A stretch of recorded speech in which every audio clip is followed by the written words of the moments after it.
during the break,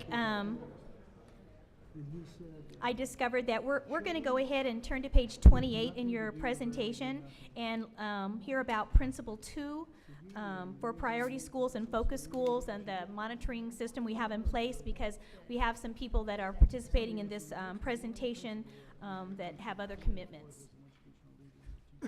So we're on page 28 of your document. Page 28, high quality plans, Principle 2.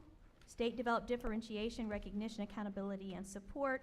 And this has to do with focus and priority schools. All right. And, okay, Guess it's my turn. I'll let you introduce yourself. Okay.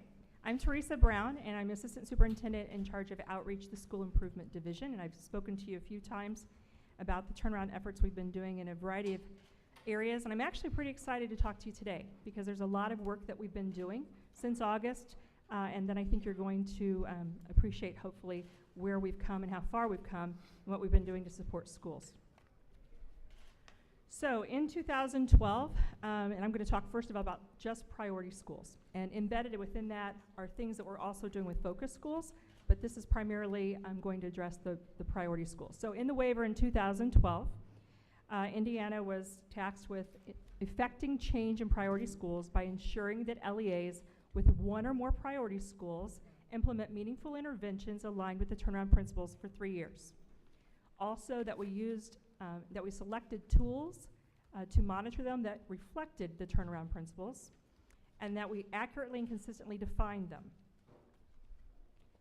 We were also given the responsibility of having planning tools and monitoring reports to evaluate the implementation of the turnaround principles and the interventions for the non-SIG priority schools. And then lastly, providing evidence that we are reviewing the performance of the priority school principles and making a determination as an SEA that principal evaluations are done in an intentional way for priority schools, and that we have leaders who we can ensure strong leadership in all those priority schools. So those were the pieces that were in the waiver from 2012 that are impacted today. So the next steps were outlined in our monitoring report were several things. First of all, creating a high quality plan to adjust our school improvement planning and monitoring process by describing the flexibility turnaround principles within our tools, documents, and training materials and other supports. Also aligning our tools and our monitoring reports to facilitate that we are implementing the turnaround principles for 3 years.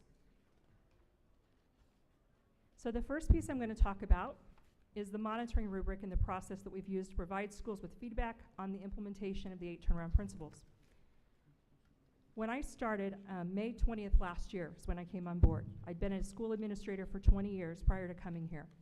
Last summer when I first started, the first thing I did was I worked with the Department of Education to hire our department. The last OSIT person, Office of School Improvement and Turnaround, left in March. So when our group came on board in May, there were department employees that were filling in on the monitoring requirements because the department had been dissolved essentially. The last person had left. So when I came in May, we hired people. We gave our new people 3 weeks of professional development in July. And then we began working on the waiver, talking about what's in the waiver and getting ready for our audit in August. When they came in August, we did submit many documents that had been done prior to us coming for the 1.5 years before this visit. And I would like to say, certainly on record, that the people that ran the OSIT department before I got there did a marvelous job of helping me. So when I reached out to them and I said, tell me what you did, what were your processes, they gave it to me. Jim Larson sent me his flash drive with all the documents they had used. Emily Krukowski, every time I've called her, has been extremely responsive. Emily Richardson, and I met with all of these people to have conversations about what the expectations were and what had been done before I got here, so that we could do the next steps. We could continue the work. I didn't want us to lose ground. Now, that being said, when I was in August meeting with the auditors, I did not have the knowledge of what had happened the 1.5 years before I got here. I could speak about the process, but I didn't have the actual first-hand knowledge of the monitoring and some of the in-depth processes. I didn't even have the understanding at that point of what was required. So when the auditors came here, they offered their assistance. Dave English did. And so immediately after he left, we did reach out, absolutely, and said, help us understand.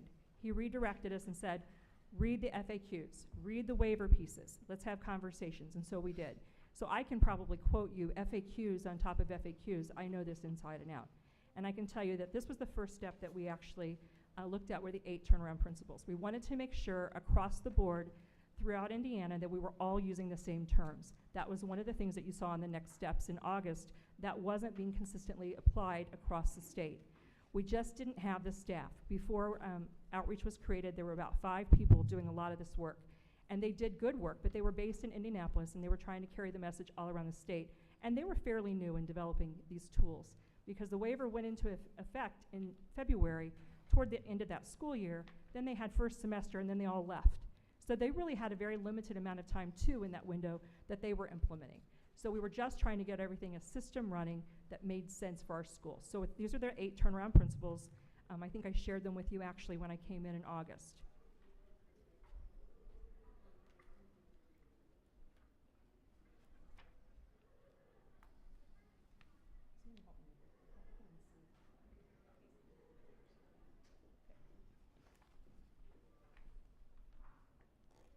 Thank you. Okay, so in looking at a rubric, we wanted to make it very transparent for our schools and for our staff what we were looking for when we went into the schools. So looking at the turnaround principles, we really needed a high quality rubric to give to the schools and to give to our staff that we were all looking for the same information. So we started off by, again, asking the U.S. Department of Education for their guidance for tools. And the first place they sent us was New Jersey. They said New Jersey had great tools and that we should look at them. They had monitored them and they'd found them to be satisfactory. So we certainly turned to New Jersey to see what they could do. So the monitoring rubric that you will see in the book that we just gave you, and it's 30 pages long, you will see each of the turnaround principles defined by a number of indicators. The one I have on the screen right now is turnaround principle 1, ensuring strong leadership. There are 10 indicators that fit within the ability to lead the turnaround effort.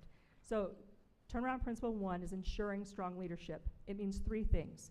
The principal has the ability to lead the turnaround effort, a past track record of student success, and that they're given operational flexibility in budget, in curriculum, in hiring, in time of day. So it's giving them the tools to implement. So you can see within the 10 indicators that are listed here, we were very intentional about what it meant to be a strong leader. Then here's the rubric. So when you look at ensuring strong leadership, the sample that I have here is indicator 1.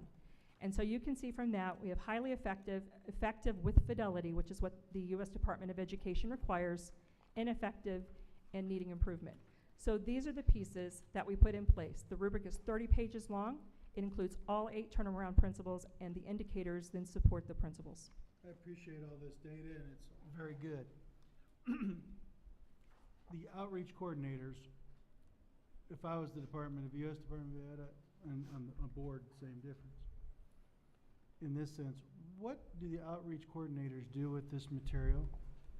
Okay, so I'm going to get into that, what they do with their monitoring, and then the feedback they give schools. And then what role did student performance play? Because we know these, I should say by and large, we know Sure. these systems. They're very good. I'm not being critical at all, but I want to know, as a board, what are we doing? And what are we going to be doing going forward? And what are we reporting to the U.S. Department of Education we're doing to ensure high-quality folks working with our young people and the accountability? Okay. Can we get to that right Yes, away? when I get to the monitoring, I'm going to share with you exactly what they're doing as they're going into schools. So the next piece is we created a student achievement plan, and that supplements because the next step said a high-quality plan, remember, and aligned tools and supports. So this is the piece we put in place to support our school improvement plan. We have a student achievement plan for all the focus and priority schools. And here's just an example of it. And then again, you see that we helped the LEAs create and identify SMART goals driven by data. We asked them to include data using their SMART goals. This is all part of the student achievement plan. We did a root cause analysis looking for priority areas of improvement. Yes. When an outreach coordinator goes to a school, do they come back with the SMART goals? Yes, they Is have that the part of student their job achievement. description? They have a student achievement plan the school gives to Who do them. they send those to when they get back here? Who are they accountable to bring back the SMART goals, and do we have them for each school? Yes. So we have a student achievement plan for every single school. They submit them to the outreach coordinators. The coordinators monitor the schools, and they give the schools technical assistance. I actually asked some schools that have been through this process with us to come and talk to you about the monitoring process and how that's worked in the field, so that you can understand. Is this for all schools or just the focus schools, or? This is for focus and priority schools. Right now, I'm just talking about priority schools because those are the two areas of the waiver that I'm addressing. And Dan, this is the type of documentation that the U.S. Department wants to see.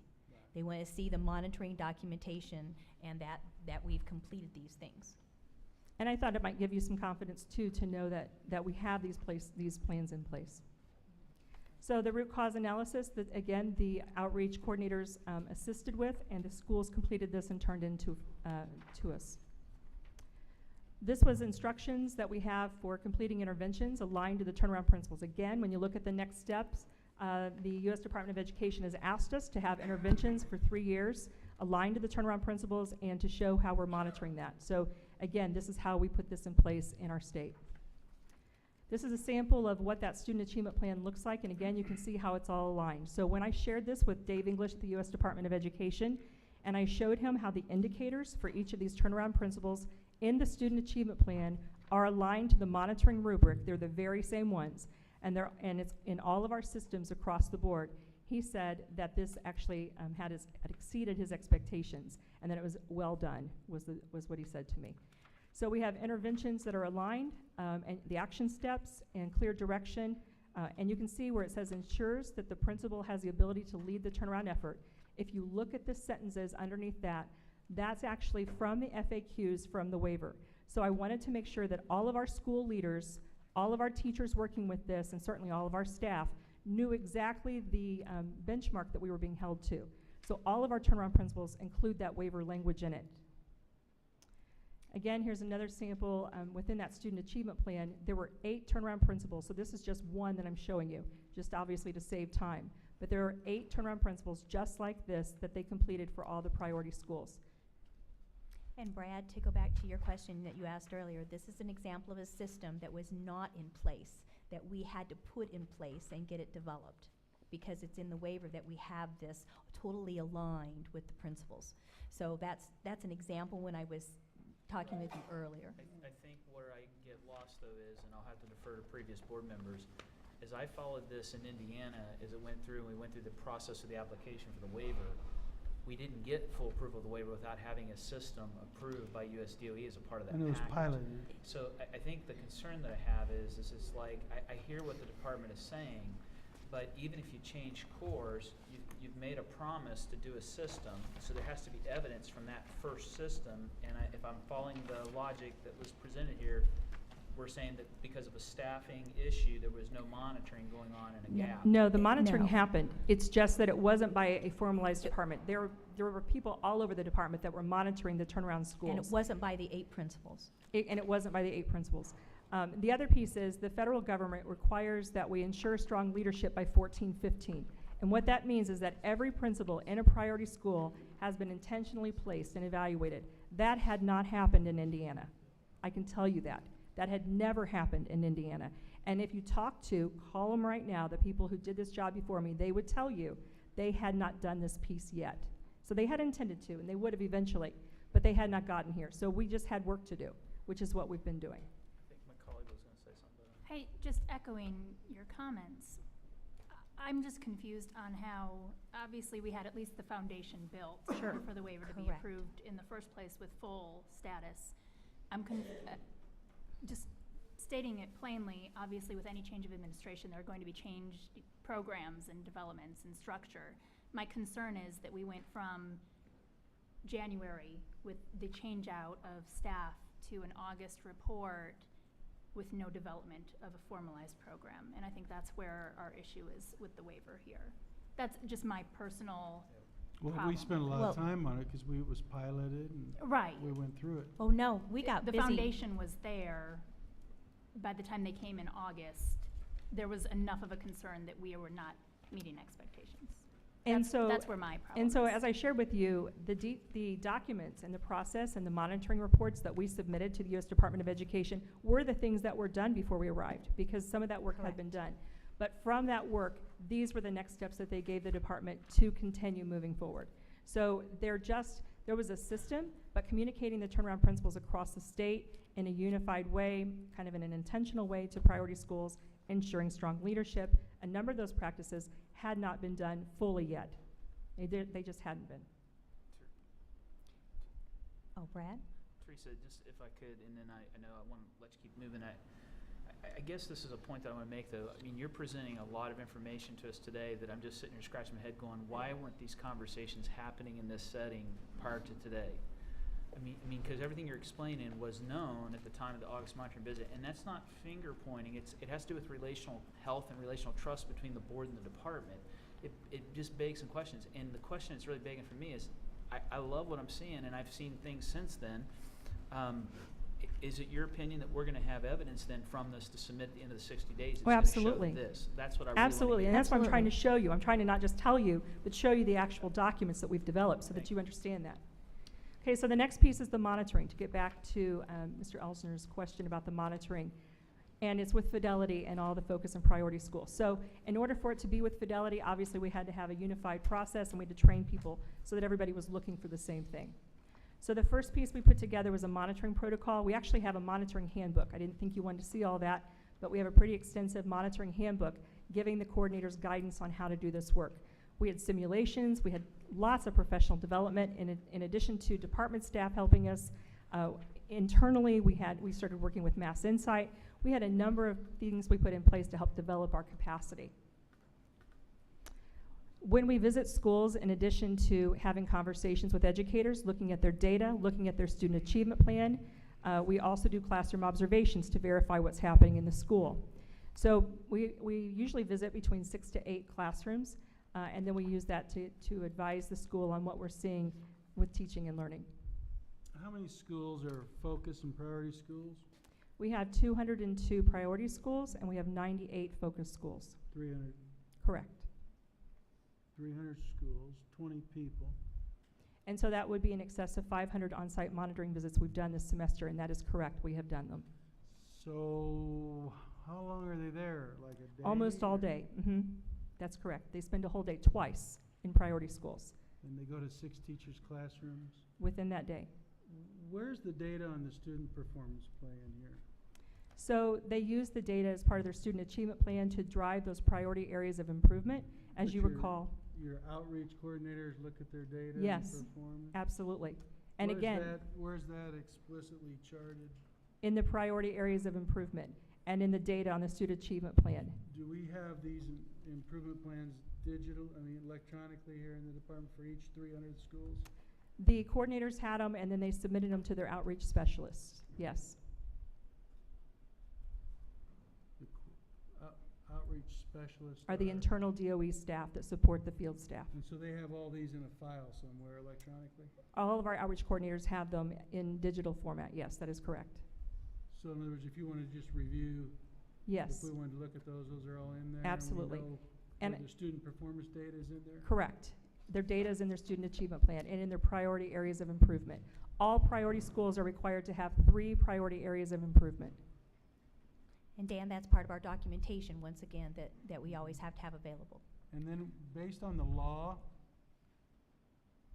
and our policy here, when we say a significant part of their assessment and leadership will be based on students' performance, what are your outreach coordinators telling people we think significant is? Well, at this time, I believe that's a local decision, so I don't think that we're, No, but what do we advise if it's significant, like if the U.S. Department of Education wanted to know, because they're really interested in student learning outcomes when we look at professionals, that the professionals can advance learning and growth. And what would the department's position be? What is significant? Dan, the department's position is it's a local decision We according don't- to yeah. statute. So we have no opinion on significant in terms of student learning outcomes? that's a decision that the local districts make as So far we as have no opinion evaluation. on it. We don't really give them advice on how. We have the RISE model, which To set has the the parameters. significance of the RISE model within it. I And- But would- but right now, I would Dan, tell you in terms of Dan? that, yes, Dan, we're on I understand. focus and priority monitoring. I We're gonna underst- get to evaluation here in a little bit. And I understand that, but I So would if we tell could- you that the U.S. Department of Education is very interested in Arnie Duncan and the students learn. Absolutely. And in So the are we. focus and priority score, that would be particularly important. Absolutely. So through our on-site monitoring, here's a summary that we leave behind with the school after the first visit. As you can see, we give them their preliminary ratings, what we're seeing from that first visit, and the evidence that we've collected. If you notice on the rubric for each indicator, there is evidence that is suggested for them to give to us while we're there to help us answer the questions in that monitoring tool. And there are the 8 turnaround principles again. So then, when we talked about the priority areas of improvement, again, I'm getting back to what the next steps were in the waiver that you saw, that we're all concerned about, and making sure that we've met that criteria. This is another example of how we're doing that. The priority areas of improvement are identified, along with the interventions that are selected, and then we give them feedback on how those are going and whether or not they're having success, or whether or not there are still gaps in student performance based on those interventions, looking at their data. I can tell you again, before we go in for visits, our coordinators even look at their acuity scores to see on an ongoing way how the students are making improvements. So we don't just look at ISTEP, we look at acuity scores too before going into schools. So we are looking at data before every visit. That's how we prepare. We then leave them with this as well, with on-site observation information as well. Troy? I just have a question. You said you look at the acuity data. Does that mean Correct. that all priority and focus schools must participate in acuity? I don't know, not all of them are participating in it, but I would tell you that the vast majority, probably over 90% or more. And if they're not using that, they have other methods that they use internally in WEA. They've got a lot of different STAR reading, STAR math, Ames Web, a lot of different. So you're using all of those. We use all of that, and we ask them to bring that forward, again, to document the interventions that they're using and whether or not they're achieving results. So we're very intentional about that. And it's in the rubric. The use of data is very clearly in that rubric, and so are the indicators if you look at them. And that's what we monitor for, is the rubric. So then the last piece here that we're leaving behind, again, are updates to the intervention selection, whether or not they're on pace or whether or not they need to make adjustments. And again, when I'm talking about these are the things that were identified as next steps in August, and I just am outlining for you the steps that we've taken to get into compliance. So then the last piece here, we leave behind the actual summative rubric. So the one that you have in the book that's 30 pages long, that's what the schools get, so they know what highly effective looks like, and they know what effective with fidelity looks like. But internally, we don't need that 30 pages to be uploaded for us to know whether or not they're implementing with fidelity all of the turnaround principles for year 1 implementation. So we needed a way to do that. So this form here is what we keep track of internally so that we can monitor year 1, year 2, year 3, where they are on implementation, because the federal government requires that. Yes? Can I ask a question? When did you make these visits? From what date to what date? You made 300 visits. So from January, when schools were identified, we started in focus schools in January. We started monitoring then the priority schools in February after their student achievement plans were due, so that we could look at them with them. So the window was starting. Prior to that, if you recall, when I came here in August, I told you we're waiting on grades, right, before we had our new list of focus and priority schools. So prior to that, we were still in schools for semester, but we visited the ones that were on the prior list, and we started with the ones with the most consecutive years So of being in school improvement did you start status. visiting the schools? The What schools date? we're in now that I'm talking about, we started visiting in January, January? after grades were issued. That is correct. January of, This year, okay, January 14th. until the end of the So- school year. Sometimes schools are on the list, sometimes they're removed from the list based upon their new Right. grades. And so between January and right now, you've made these 300 school visits? At the end of May, when school ends, we will have done all 500 of our visits. That is correct. 500 or 300? 500, because focus schools were visited once, priority schools were visited twice. So you'll have 5 between January, and those school days are enough? Yep. To 20? That's right. And when this report's written, do you bring it back to the office and write it and send it back, or how does that work? So the coordinators, a lot of times, will actually stay at the school site, or that night they'll work on it. And then within a couple of days, they get the report back to them. Some of them actually give them to them that day before they leave, the first report. The summative is the one they do after the second report. So the information I gave you about the PAI updates and intervention selection updates, that's what they leave behind after the first So visit. Outreach coordinator is supposed to visit how many schools per week? It depends on their region and how many they have. So in some regions, like in Marion County, we have 3 coordinators because we have more priority schools. In other regions, we have fewer, but Each total individual statewide, is supposed to, what's their job expectation? Do that they read visit the 3 focus. a week, or 4 a week? It's, 4 days a week, they or set their just- schedule. Most of them are in schools at least 3 to 5 days all day, depending on the number they have in their region. So it just depends on the region. And then there are a couple of regions that had, like Region 7, a lot of visits and only one person, and so actually other people are helping them do that too if they need the assistance. So the next piece is that we completed is we created documents to ensure the strong leadership in all priority schools. Again, this is another component required by the federal government that had not been done yet in Indiana. So what does it mean to ensure strong leadership? So really, for us, it meant 3 things. So we talked about the federal government requirement of the ability to lead the turnaround effort, which meant that they could implement all turnaround principles with fidelity. The other piece of that is that they had a past track record of student success and that they're given operational flexibility. So the federal government was very clear with me when I talked to them that we had to ensure strong leadership before the 14-15 school year, so that when the next school year started, we said that all priority schools had an intentionally placed principal. So this was very important to us to get this done quickly so that we could meet that guideline. So the book I gave you is actually part of what we put out with technical assistance for our schools, and I'm going to talk about that just a minute under training. But part of what we shared with the schools is that if they had a principal who had been in a school 3 or more years, that they were required to submit evidence for each of the turnaround principles that their principal could lead the turnaround effort. So not just signing a paper and telling us, but actually evaluating the principal based on the 10 indicators for ability to lead the turnaround effort, and then submit to us, the DOE, the evidence along with the verification forms. And I'm going to share that with you in just a second.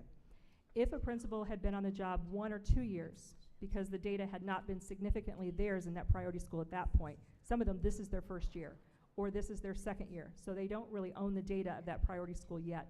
We needed a different process for them rather than requiring the evidence. So instead with them, again, it has to be an intentional placement. So for them, they had to submit a resume. Superintendent submitted verification that there was an intentional choice based on an evaluation of the principal, and then also the principal's past data to show that piece. If the superintendent felt like he could not ensure strong leadership, then he or she had the option of replacing the principal. But again, even if they chose to replace the principal, they had to ensure to the Department of Ed that an intentional placement was made for the new principal, that they had the past track record and the data to support that they could do the turnaround work. So for all 3 instances, whether they were a new person, whether they were 3 years or more, or whether they're year 1 or 2, they were required to submit evidence. And then we as a State Department, we responded back to schools.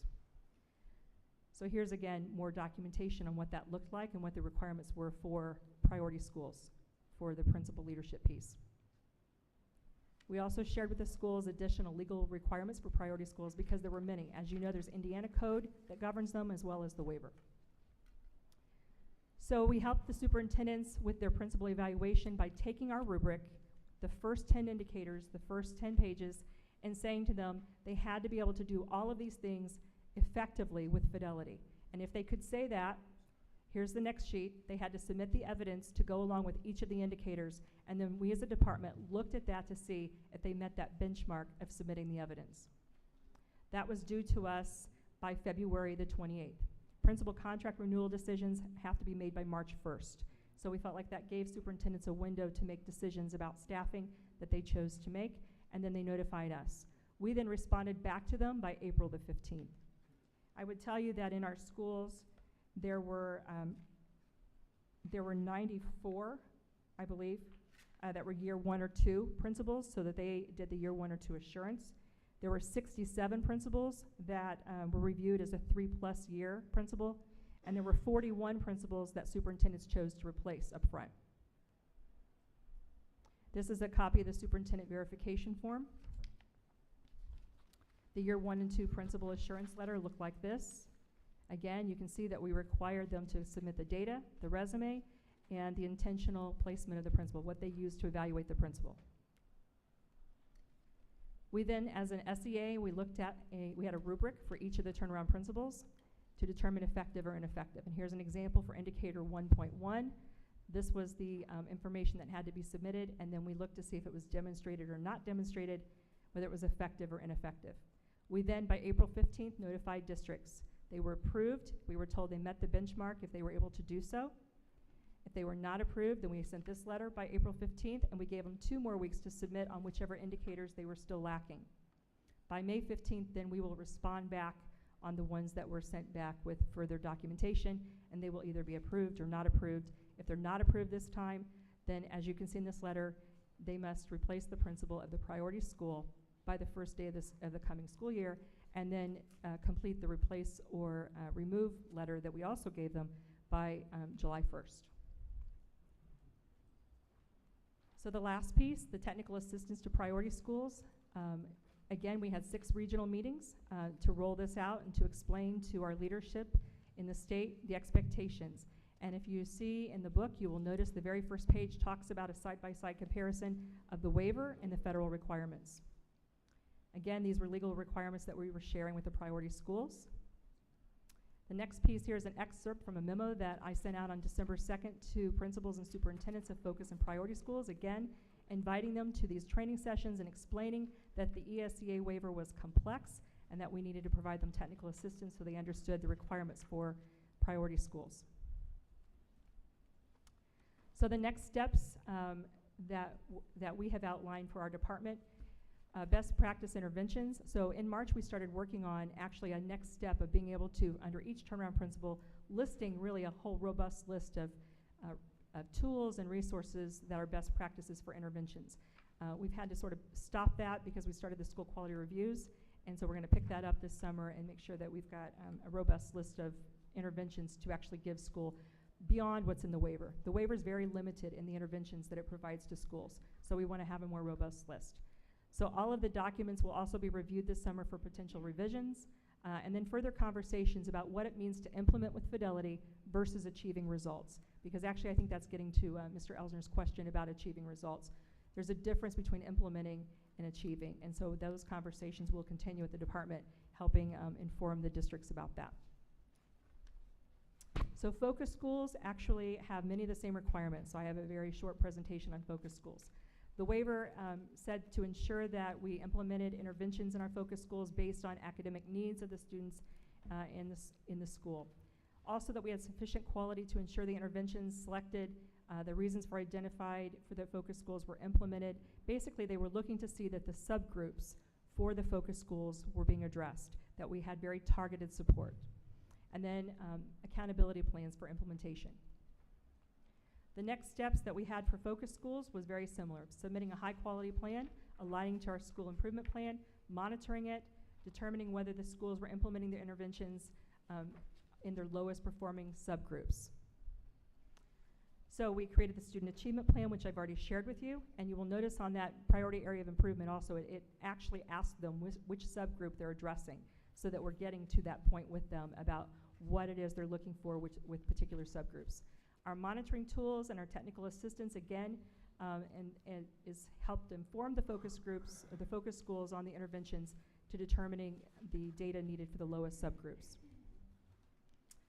So this next piece here actually shows you in the book I gave you, it actually points to focus schools, and it gives the focus schools the guidance they needed to understand that they had to select their interventions around the turnaround principles that just applied to them.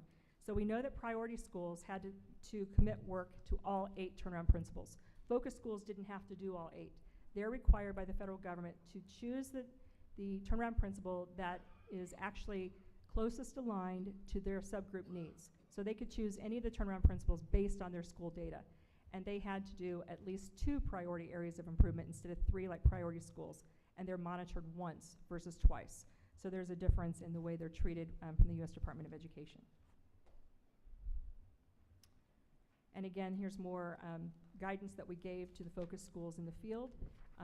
In addition to reviewing their data and their student achievement plans, when we visit the focus schools once this spring, we give them a summative report as well based on their on-site visit and the evidence that we've submitted, or that they've submitted. So the next steps from focus schools, same as really priority schools. We're continuing the progress monitoring to review what's been working and what we can do to shore up after being for a semester in the field, we have definite ideas about how to move forward with this. So before I get into the summary and I close, which you're probably ready for, I have some school people that are here, and we asked them to come and talk about their priority schools, their focused targeted schools, their schools that have benefited from being through this process, the monitoring, the student achievement plan, and then also working with our outreach staff on professional development and technical assistance. So we understand your urgency about helping our struggling schools, and believe me, we feel it more than anybody.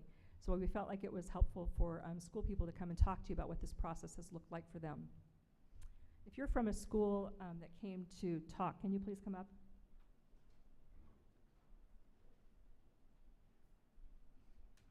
I believe we have 2 from the north, 2 from central, and 2 from the south. Central, want to go first? All right, introduce yourself and tell your role. First, I want to thank you all for having me here this afternoon to share with you some of the successes I feel that the outreach program has provided for us. Good afternoon, board and Mrs. Ritz. I'm sorry. I want to thank you again for coming to our Safe Route of Schools. Our students still remember you. What's important about this program is a good collaboration with the Department of Ed. Debbie Yates has served as a consummate professional. She is there at a moment's notice for an email or a phone call. I've never been turned down. She always supports us. But most importantly, it's another pair of eyes. It's another set of boots on the ground for us. I have someone who has served in the capacity as a principal with similar demographics at School 15. So that's not someone who's just been a principal at a very non-challenging school, but a school that has had a lot of difficulty. So that's the thing that really supports me the most with my students. For example, she goes to the classrooms and she does observations. And so she provides feedback immediately before she leaves. Pardon me, prior to that, she meets with our instructional leadership team. So it's not only my eyes. She meets with us and we talk about how her day will go and her schedule. Then she goes to the classroom. She does observations. She goes around the building. She speaks to staff. She meets with staff without us being in the meetings, which I think is really important because it's a non-threatening environment. For example, she's given us some feedback that we need to really engage students at a different level versus just them sitting there and working on something, but looking at the differentiated instruction. That also helps us because it's another pair of eyes. It's someone else saying the same thing that we're saying. So not only does she do that, she provides ideas for professional development. Kind of helps us think out of the box. The second thing that she talked to us about is teachers being on the same page with data. I'm thinking they really are, but she said when she talked about it, she didn't hear quite the same language. So my response to that was to take 15 to 20 minutes and meet with each teacher individually and talk about their individualized student data. From that point, we disaggregate the data once again. For example, how green is green? Because a child is scoring green does not necessarily mean that his performance is at that green level. So we look at some other sub-skills that need to be looked at. Another form of support was she suggested that we get with the Department of Ed. This is professional development I didn't even know about for the ELL students and SPED students. So those are our high-risk students at the school. So there are a number of ways that she supports our school, including our theme. This is the beauty of being a turnaround school. If you have to find an upside, it is the flexibility of being able to select a theme, which we have gone with, aviation, aerospace.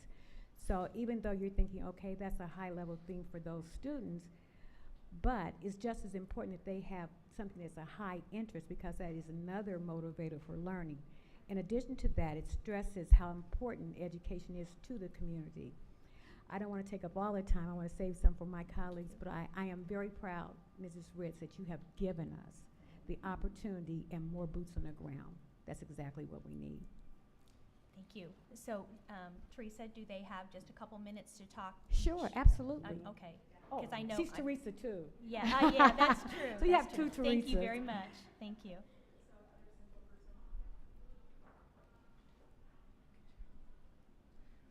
Good afternoon, Superintendent Ritz and State Board members. My name is Susan Mahoney. I am the principal of Eleanor Skillen Elementary School. in the Indianapolis Public School number 34. I am completing my second full year at School 34. We are a Title I school. As our school year started, we received the unfortunate news that we would be a priority school based on our ISEP scores this year. To say we were disappointed was an understatement. Within 1 week of receiving our scores, however, my IDOE outreach coordinator contacted me to get to work. She had met with me once in September prior to review her role, but once our ISEP scores came out, she was back within weeks helping us determine our plan. By December, she and I, along with my entire leadership team, had identified 2 goals, which was ownership of student and teacher data and improving parent involvement. She had been to our school 3 times in that time period to review our progress and our upcoming student achievement plan. This was an additional plan that we had never had before to our school improvement plan. She brought with her support for our reading curriculum challenges, recommendations for an IDOE grant that supported schools through acuity, and started a parent involvement group for other schools in the Indianapolis area to learn from one another about great ideas about consistently improving parent involvement. Also in December, she held a question and answer session for the entire region, which included primarily Indianapolis Public Schools, priority and focus schools, to ensure their understanding of the new student achievement plan. In January, we submitted that plan with much thought and concern going into each priority area of improvement. Our school focused on raising the overall reading and math scores by a minimum of 10%, and our 3rd grade in particular raising our reading scores by 12%. Our school had an overall English language arts score of 59.8% passing on ISTEP in 2012 and 2013, and an overall passing rate of 64.7% in math. In order to be focused and intentional on raising our scores, our leadership team with our outreach coordinator chose to focus our areas on data ownership for teachers and students. Our students became accountable and aware of their data. They talked about it, they felt it, they owned it. Our teachers were accountable for monitoring students on a bi-weekly level also. A common language emerged in our building, from students to teachers to parents, that made everyone more accountable for their learning and their actions. The school used acuity predictor exams to keep track of student progress and used the results to gauge whether or not our PAIs and their action plans were working. Throughout the winter, we started moving students into a proficient level. Certain standards were identified and levels of improvement were identified going forward. During this time, our outreach coordinator made another visit, this time for an official monitoring visit. She met with teachers, our leadership team, and myself. Over 2 hours, she made 10 classroom visits throughout her day. At the end of her visit, she made recommendations for improvement. Of the 8 turnaround principles, she recommended that we work to improve 4. Principle 3, effective instruction. Principle 4, curriculum assessment and intervention systems. Principle 7, effective use of time. And Principle 8, effective family and community engagement. In her report, she gave us ways to improve these areas, yet made sure we understand it was expected that we show growth by her next visit. In the 2 months that passed between her visit, our outreach coordinator sent us ideas for our Title I plan and budget, connected our school with a grant for acuity, and made sure that we were involved with our parent involvement group. Because of her, we are meeting to talk about the challenges of parents and how they can be more involved in school. By the time we took Acuity C, the final predictor before ISTEP, our students and teachers were ready for this challenge. Every student went into the testing room knowing their data and goals for this test. Every teacher knew our performance areas of improvement goals and were ready to meet them. As the results came in, we were happy to see the fruits of our labor being realized. We were proficient in every single grade level in reading and math. Our school went from an overall 59.8% passing in English language arts on ISTEP to a predicted passing rate of 82.4% for this year, an increase of 22.6%. On math, we went from 64.7 on ISTEP to a predicted ISTEP passing rate for this year of 78.2, an increase of 13%. And our 3rd grade went from 61.4% passing in English language arts on ISTEP to a predicted passing rate of 78.3, an increase of 16.9%. Our data showed a fluctuation from last year of an average of 3%, which means that we met every single one of our PAI goals based on our QDC targets. When our outreach coordinator came this week for our final visit, she celebrated with us the progress we had made. She helped me plan for professional development for the summer to continue moving our staff forward, and she assessed where our building was for monitoring. She went into 10 more classrooms this last visit. She visited some teachers who needed extra support and new ones who she wanted to see. I'm very happy to say we moved our 4 areas of improvement, and of the 8 turnaround principles, we have 1 to focus on going into next year. I know there's some concern about the level of monitoring the IDOE has for schools in need. Speaking as the leader of a school who was given priority status, I can attest to the level of support we have received this year from our outreach coordinator. This is not just me speaking, I'm speaking for many other priority and focus schools. This year I've met in person with my IDOE outreach coordinator more than 8 times. We've sent emails and I received a level of support I did not know I could get outside of my school district. She celebrates our successes and works through our challenges. I cannot imagine that we would have been successful in our data without her guidance and support. We are both anxiously awaiting our results on the 30th, and I know she will be one of the first people I reach out to. Thank you. Thank you.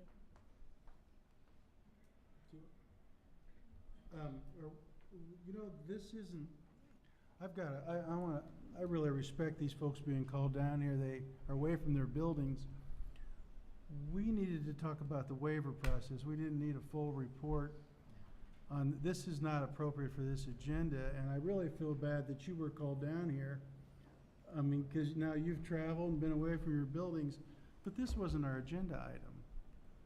And this is not appropriate to take these folks away from their buildings and do this for, we just wanted to report what we were given to the federal government, and you folks aren't going to report to them.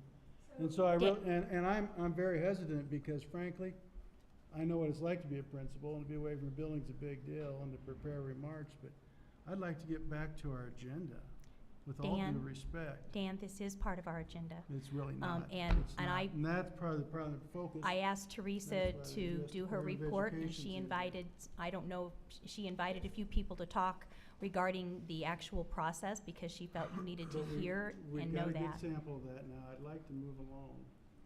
Well, we're going, they've taken their time, so we're gonna, Which is we'll limit unfortunate, them which I to a said. few I'm minutes. very sorry. Thank you. Go ahead. Good afternoon. My name is Debbie Harmon. I am the Director of Student Learning for Brown County Schools. And I'm pleased to be here this afternoon to talk about my outreach coordinator. Our outreach coordinator is Heather Baker. And within the first few days of getting to meet Heather, I knew right away that she was going to be a level of support that leadership in Brown County has never had before from the Department of Ed that was very hands-on and very direct. I communicate with Heather as well as the principal of the Focus Targeted School that we work with together in many capacities. We actually have reconfigured our district very recently. This is our first year in a reconfigured district, and so I had lots of questions for her that she addressed, just generally, not just specific to the one school. We actually had a school that would have, if it had stayed together and not been part of the reconfiguration, been a D school. We had those students then travel to all of our other buildings. So our D school was deconstructed, and some of those students then landed in 3 other buildings, which actually then made us not really have one school that needed support. We went from having that one school to really 3 or 4 schools that needed support. So I really appreciate the outreach program because it is one that is able to be flexible enough to adapt when our circumstances change, because our circumstances change quite often and quite regularly. So having the outreach coordinator and to be able to talk with about strategies that we felt were strategies that would help us, and then have her help us work to prioritize those strategies has been an immense help.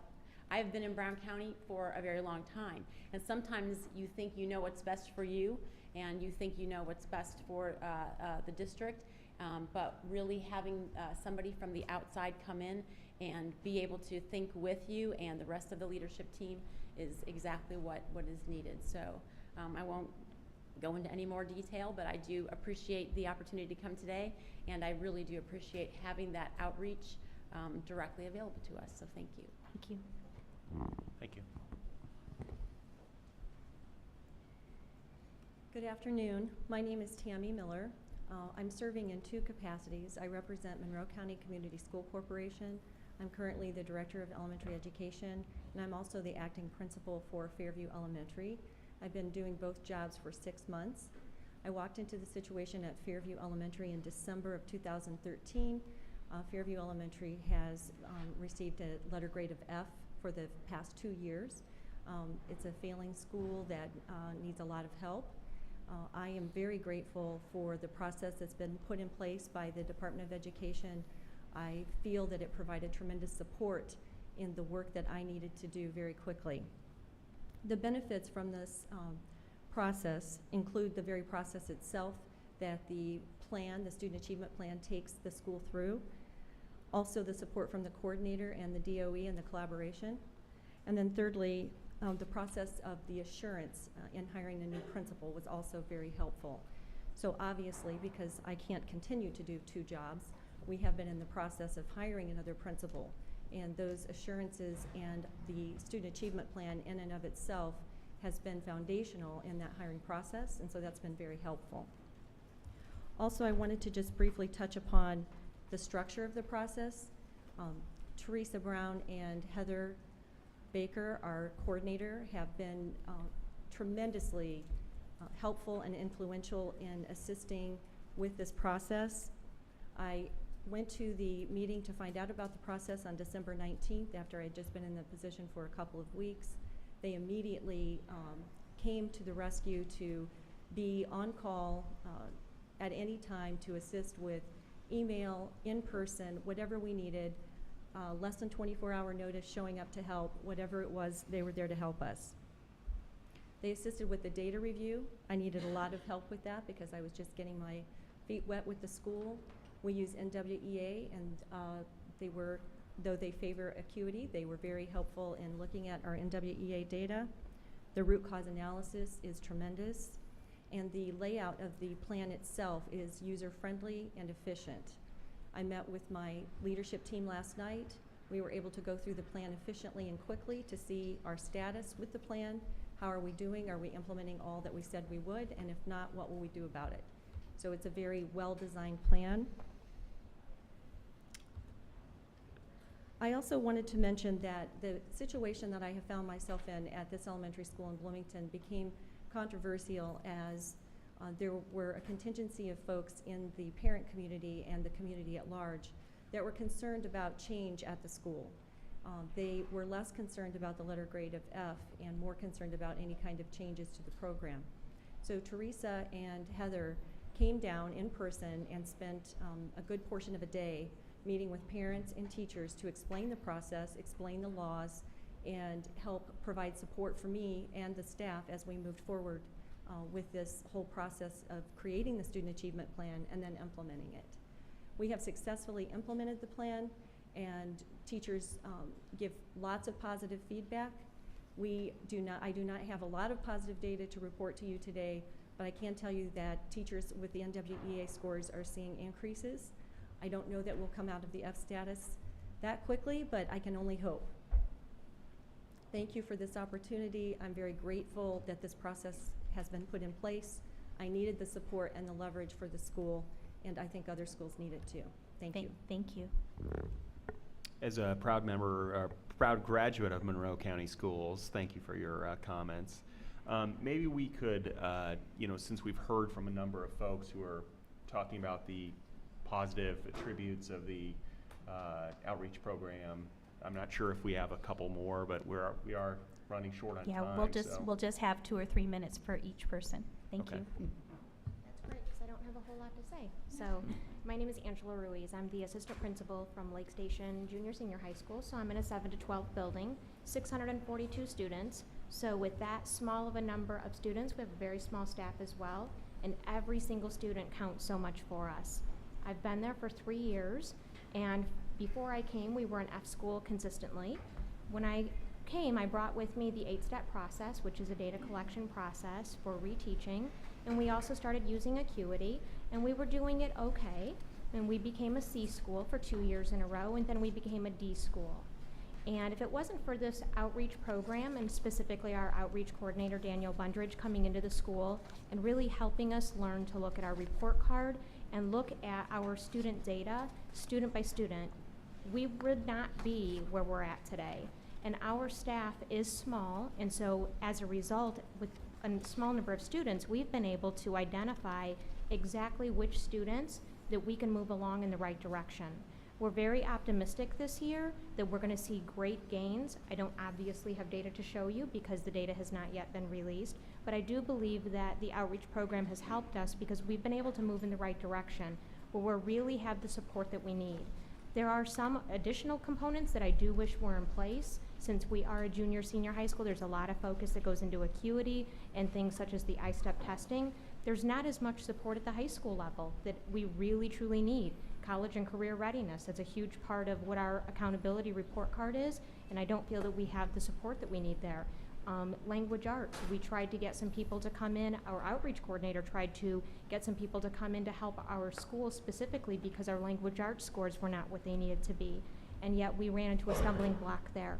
So we would like to see some additional help at the high school level, but I do think that the outreach program is a great program, that it's at least a starting point so that we can get the support that we need in the schools. Thanks for listening to us today. Thank you. Hello, I'm Robert Wilson. I'm a principal at a school in Northern Indiana. I want to thank Superintendent Ritz, members of the board, for allowing somebody from up north to come down and speak to you a little bit. I do have some experience in a turnaround school. I was at a turnaround school for 1 year. We came up 2 levels. The school system had another school that was in dire need, 8 federal investigations, 8 OCR complaints, mandated school improvement plan in regards to the implementation of special education. I inherited all that. I'm in my 3rd year. We had a 16% growth at the high school as far, because I am a middle school, high school, about 1,763 kids in the building. We're moving forward and we're working hard. So I understand the process of improvement, and I appreciate you guys being so dedicated to that process. I share this because it takes time, despite all the urgency in the world, because I have that urgency. It's a matter of our future, it's our kids. And a lot of times I think in this urgency we lose sight of that, and I think here at my school we have regained focus of that urgency. Most research indicates 7 to 10 years. We don't have that, and we know that.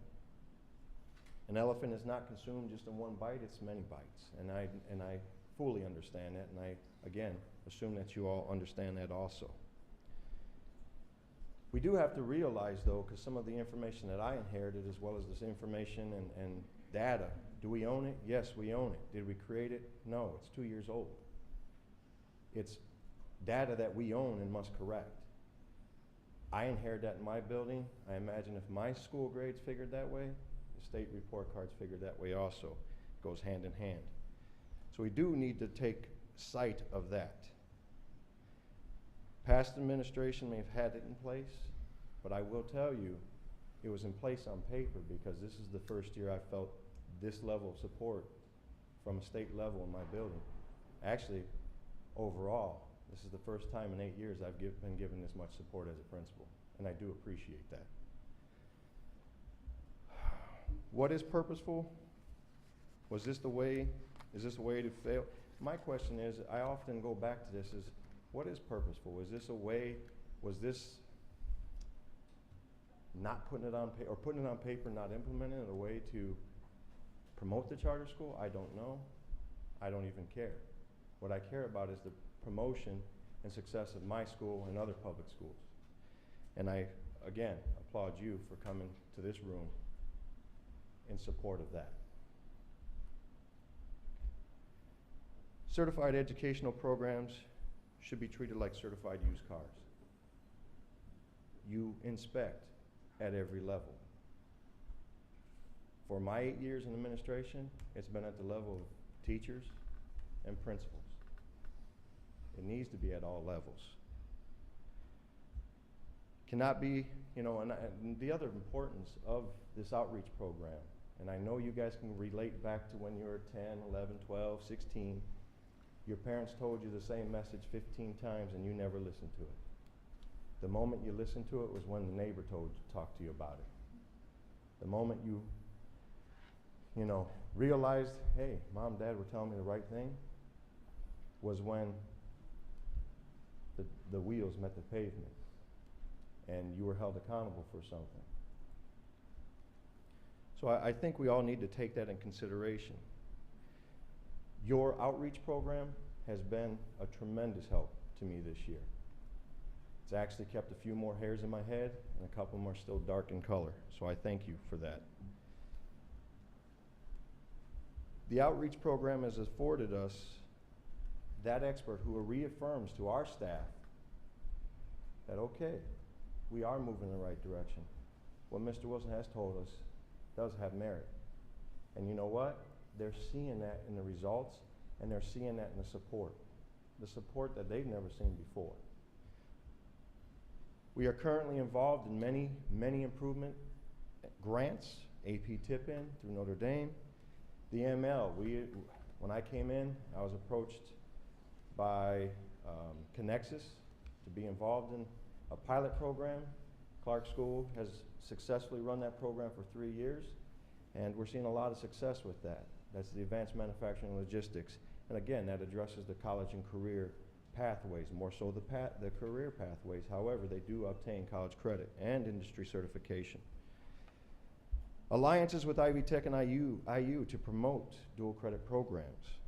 We are also involved in the RAP program, which is a way to stretch my dollars, because IU takes care of all the payment in regards to providing professional development and resources to my teachers in English. Alliance with the Indiana Dunes Environmental Learning Center and Field Museum, and SIMBY, which is in the northern part. That's Calumet, is my backyard. Our AP Environmental class gets to be involved in actual research with a PhD level researcher in an environmental area, and they get a night to take that all together, wrap it up, and present it on the main floor in Field Museum with that researcher. Again, that's going to promote, and I'm confident that's going to promote our AP passing rate. And then on-time graduation project. We will be in the second wave of that project, which is basically identifying at-risk students, who, I'm going to be quite frank with you, is a great number of my students in that urban area. I conclude by reminding you that this is a problem that we all need to work together on to improve. Politics and individual agendas is what brought us to this epidemic, and it is sure not a solution. In addition, we need time both at the school level and the state level to find this improvement.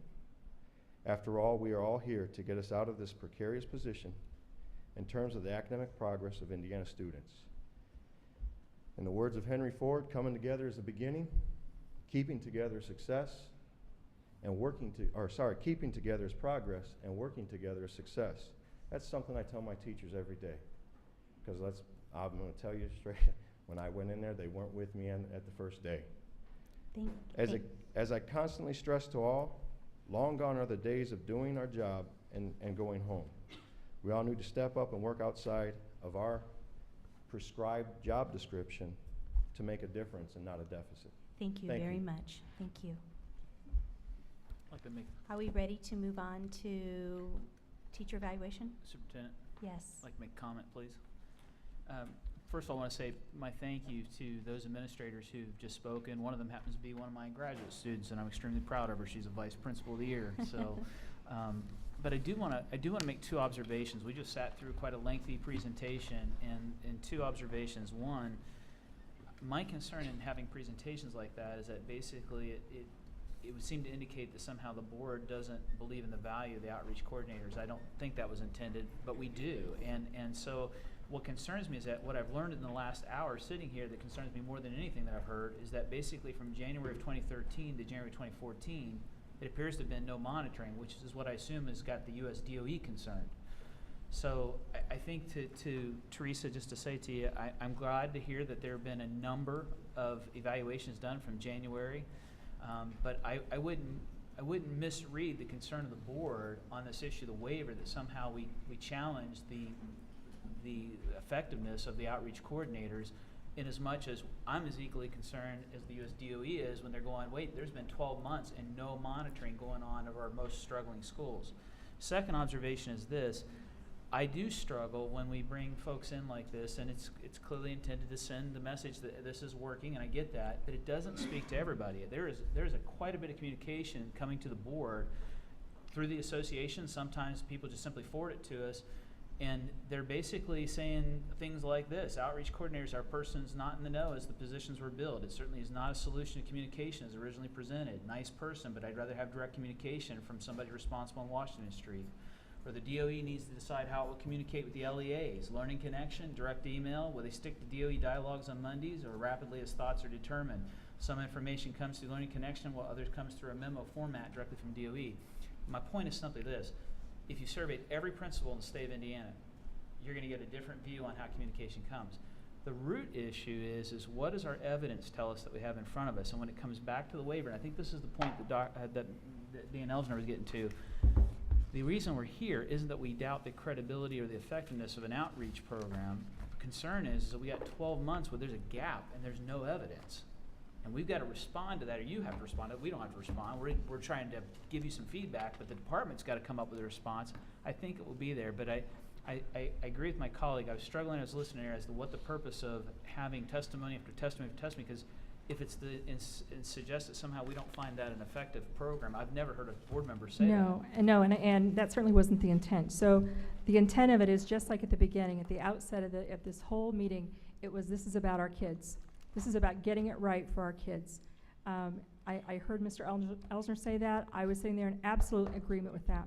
Well, So these people that this came. isn't the point, though. Let's get back to the agenda now. Dan, Why don't we do that? don't interrupt. So, Would you please? so our Dan. point, To the agenda? absolutely. So our point is Our they time came is here valuable.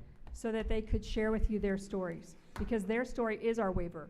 This is the heart of the waiver: how we're monitoring, what technical assistance, what processes we put in place, and a high-quality plan. That's what's required. That's what I showed you today, and that's what they came to talk to you about. That was the purpose. And Teresa, and Brad, to go back to you, there's been monitoring going on the whole entire time. What she was speaking about is the new Correct. group of schools that were brought forth for focus and priority schools with this outreach approach for the first time with that. We've been monitoring schools the entire time. So I think what she was pointing out is that in January, we had a new set. Right. Some were the same schools, some were new, and we needed- started with incomplete. Right. And we needed process. a plan, an intentional, And I would high-quality just- plan. I would simply say that the USDOE report basically says that, at least as of August, it wasn't seeing evidence that That's we were right. monitoring. And So that's- when we say we're monitoring that entire time, we can say it, but at the end of the 60 days, there's got to be evidence. And the reason I keep driving this home, this waiver is critical. If we lose this waiver, and we go back to having to hold monies out, there are teachers right now serving the most struggling students in some of these very schools that will not be there next time because those intervention dollars are gone. They're now a required set aside because we find ourselves back under the accountability of the federal government instead of retaining our flexibility. That's why there's an urgency here at this board. Oh, absolutely. There and we is an feel it too. urgency at the Department of Education. And that's why you see the work that we did. So since we're skipping around a bit, I just wanted to introduce the next assistant superintendent, which is Risa Renee, and she's going to talk about Principle 3, which is teacher and principal evaluation and support systems.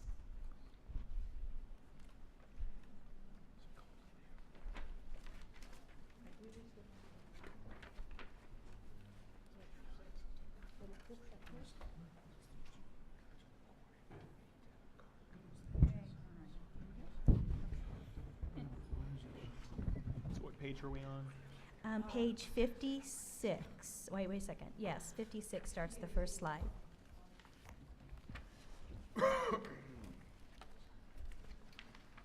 All right. I will say that I don't have presenters with me from school districts. My presentation won't be as long as the one we previously sat through. So, Can you pull the microphone down so everybody can hear? and Thank you. I'm shorter than everybody else here. Okay. Under the waiver for supporting teacher and principal evaluation and support systems, we were required to develop training modules and support documents for teacher and principal evaluation systems. ensure effective implementation of teacher and principal evaluation systems, ensure that principal evaluations are tied to local personnel decisions, use regional service centers to provide professional development to districts throughout the state, and ensure that school districts have a clear process as a part of their evaluation system for reviewing and refining and improving their evaluations. In the monitoring report, we really have 3 next steps. One of the concerns was that we address in our amendment the reduction of the weight of the student growth and evaluation model for the 12-13 school year, which was the RISE 2.5 modification just for 12-13. And we have been asked to address that and provide an explanation in our amendment, which we are prepared to do. What is the explanation? Well, the explanation is that that was a one-time modification that was deemed necessary to deal with lack of public confidence in student test data because of the test disruptions. And it was an option. It wasn't mandatory, but it was an option. Carrie? So are we going back to RISE 2.0? I mean, Yes. We already have already gone are. back to Okay. 2.0. 2.0 went into effect again for this Because- 13-14 school What year. they're asking, what the federal government's asking us to do is to submit an amendment that says that we did that, and then And we then are to reflect that we are back to correct, and that we are back 2.0. to 2.0, and I might also add that they didn't even have 2.0. So they had 1.0. so on the website it's still 2.5, so that will be removed? It is No, it is not. I looked at the website this morning. It was up It there was- as within it 2 or was- 3 days ago. It was, and I can't say today because I traveled The- this morning. I will but- send you The the o- On the only thing that was there evaluation was a page memo. is a memo about Correct. 2.5 that indicated, that was an explanation of it Correct. from summer of 13 that explained it was only for the 12-13 school year. The 2.5 model is not on the evaluation webpage. So the 2.0 requires the 50% significance for objective measures of student achievement for group 1 For group teachers. 1, yes. And so we'll go back to that. That will be. Already We have been. We already Okay, have. Already have been, this whole year. Okay, so as like, when you're saying what percentage of student data is included, and you're saying that's up to local control, that was just for last year, that's not for the next year? No, for districts that are using RISE with Fidelity, they follow the percentages of the weighting that are in the RISE model for Group 1, Group 2, and Group 3 teachers. But school districts are not mandated to use the state model. They may use other approved models. They may also develop their own local models. And so school districts are not mandated to be using RISE and those particular percentages if they're using a different model. But I guess, and, I mean, obviously anybody can correct me, but I guess I thought that the law required that the teacher evaluations to be significantly informed by the student achievement and growth data, and that just saying, well, you can opt out of that and make it whatever percentage you want seems to be contrary to the law that. Well, the requirement in the statute is that student growth and achievement data significantly inform a Right. teacher summative rating. But there's no definition of what significantly inform but- is. So districts make their own call as to what is significant. But when I look at like what had been done to come up with RISE 1.0 and 2.0, and I look at the process it had gone through to get there, and it does state that the change needs to be in conjunction with the department and the board. It's not any one decision that would imply that, again, it says that directs the board to work with the department to develop a model, provides any subsequent versions of the model's plans to have substantive changes must be provided to school corporations, gives the board, does not give either the board or the department the authority to unilaterally develop or revise the model plan. And so I guess I take that to mean, like, you can't opt out of 2.0 unless the board and the DOE give permission to people to opt out of 2.0. No, that's not no. true. The statute says that schools may use the state model. It directed the state, the DOE, and Right, I board to agree. come up with a state model. I agree. But it also says that there are other models that can be used, or a district can develop its own model, as long as its model follows the conditions or the I guidance get that, but that's I in guess the- I think if the board and the DOE at that point had gone through this process and they decide that significant means 50%, and so you opt out and you make it 25%,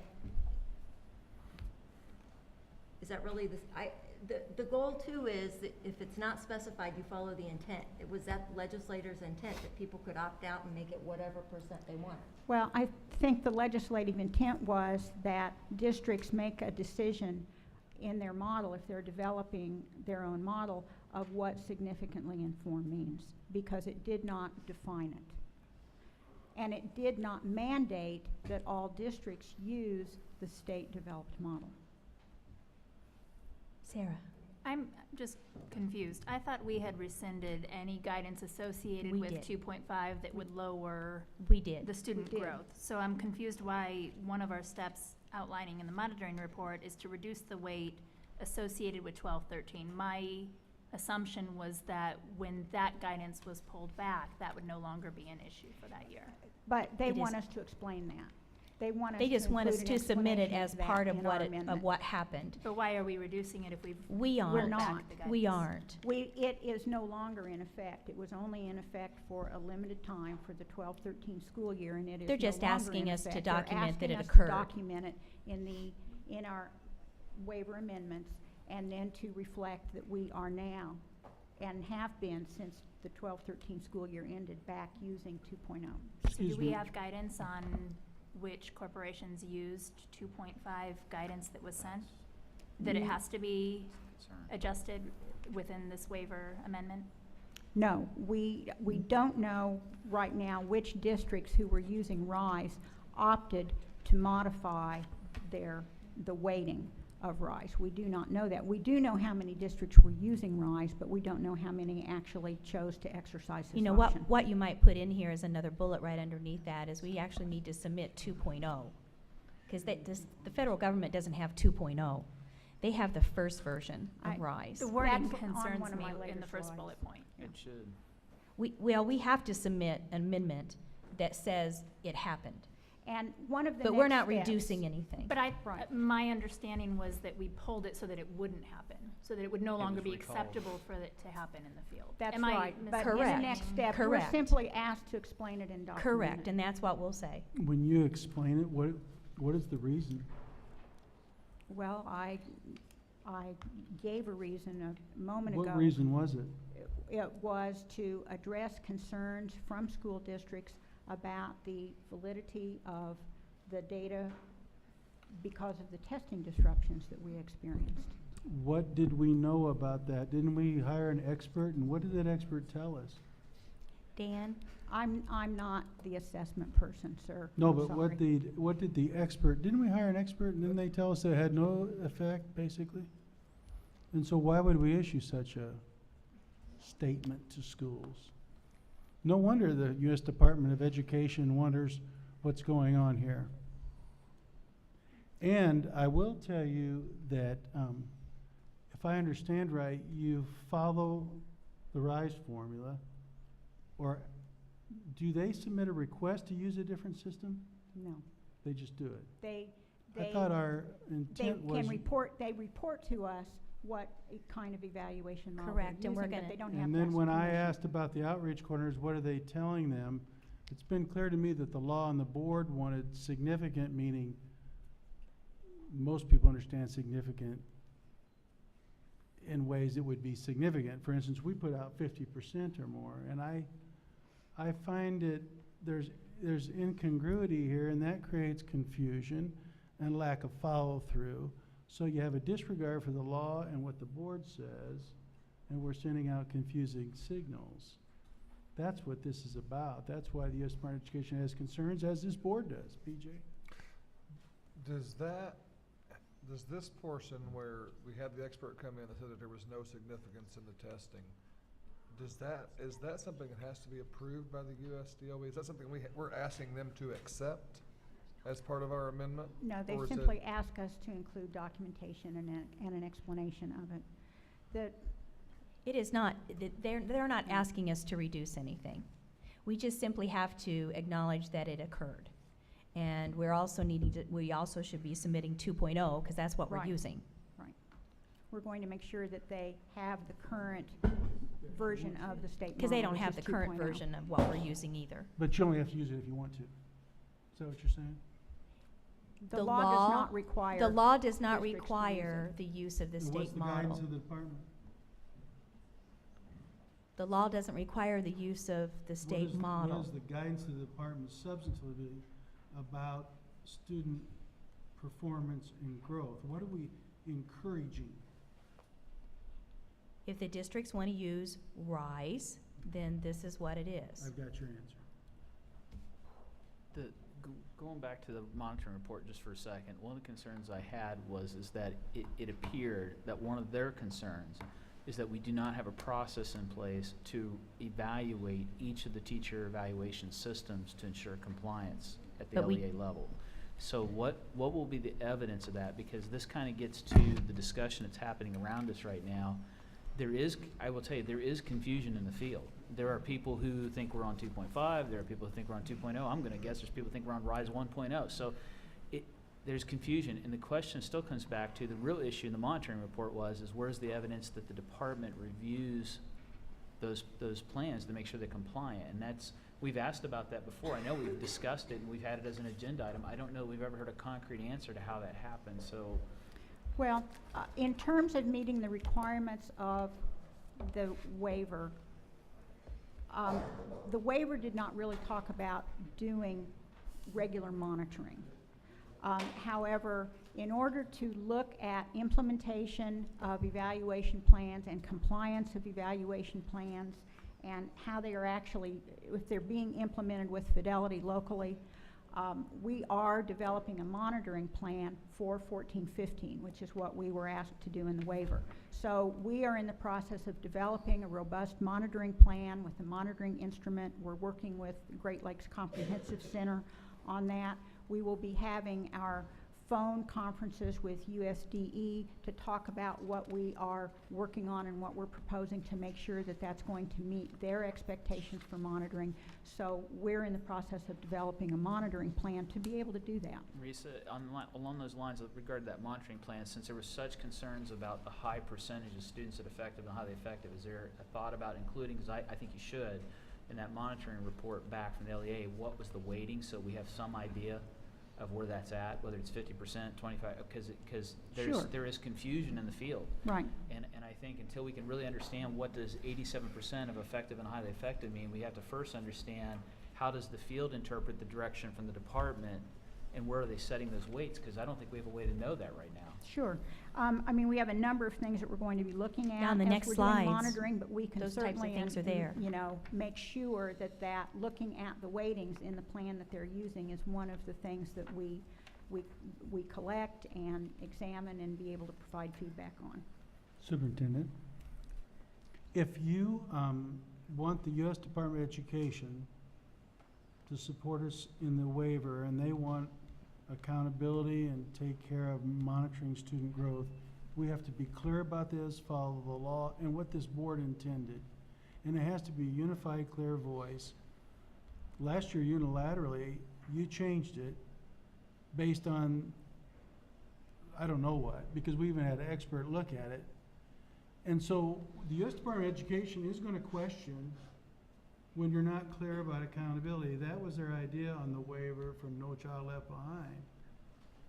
And so if we need to get this right, and I think the board need to bring this up for a discussion on policy and how we want this communicated, because it seems like there's a lot of different ways we're explaining it. And I suspect that creates some concerns in the U.S. Department of Education. And so that will be one issue that we'll have to come back to and get clear. And I would like the Dan, board to be very involved in the that. next in the next slides, you're going to see And I want to monitoring make that very pieces. clear, and I appreciate the opportunity to speak.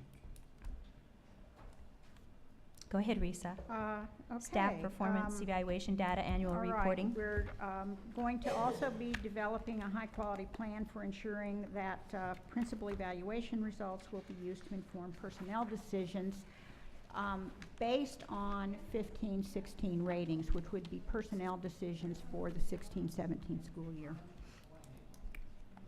And that's another next step that USDE has asked us to work on. In terms of work that has been done since the monitoring visit in August of last year,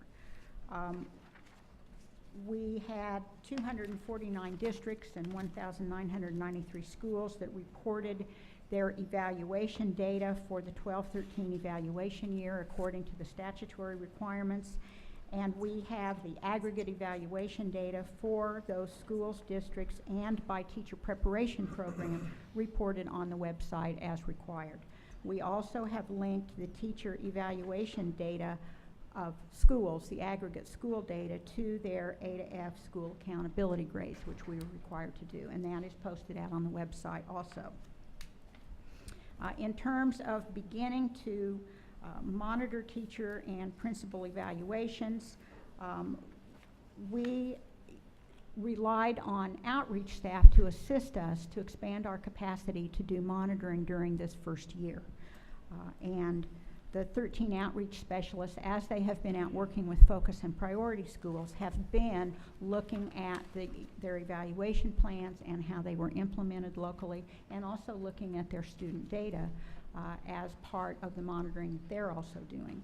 So we know that those plans and those implementations are being looked at from that, by the outreach from that point of view, as our initial tier of monitoring, while we are developing a more robust system where we can look at all schools, not just focus and priority schools. Districts are also annually required to submit for accreditation Legal Standard 12, which is their evaluation plan. It has a statutory compliance checklist with it that is filled out and provided with an assurance by the local superintendent that their plans are statutorily compliant. All of the plans are posted on the department website. The department also reviewed over 200 local compensation plans, which are also linked to compliant local evaluation plans this year as a review of the compliance, statutory compliance for how staff are being compensated locally. And those are also posted out on the website. In the fall of 2013, we surveyed local school districts on implementation of their evaluation plans and had over 700 educators responding to us. We have used their responses to help guide the technical assistance and monitoring document that we are working on now. And that information will be input into our monitoring process for 14-15.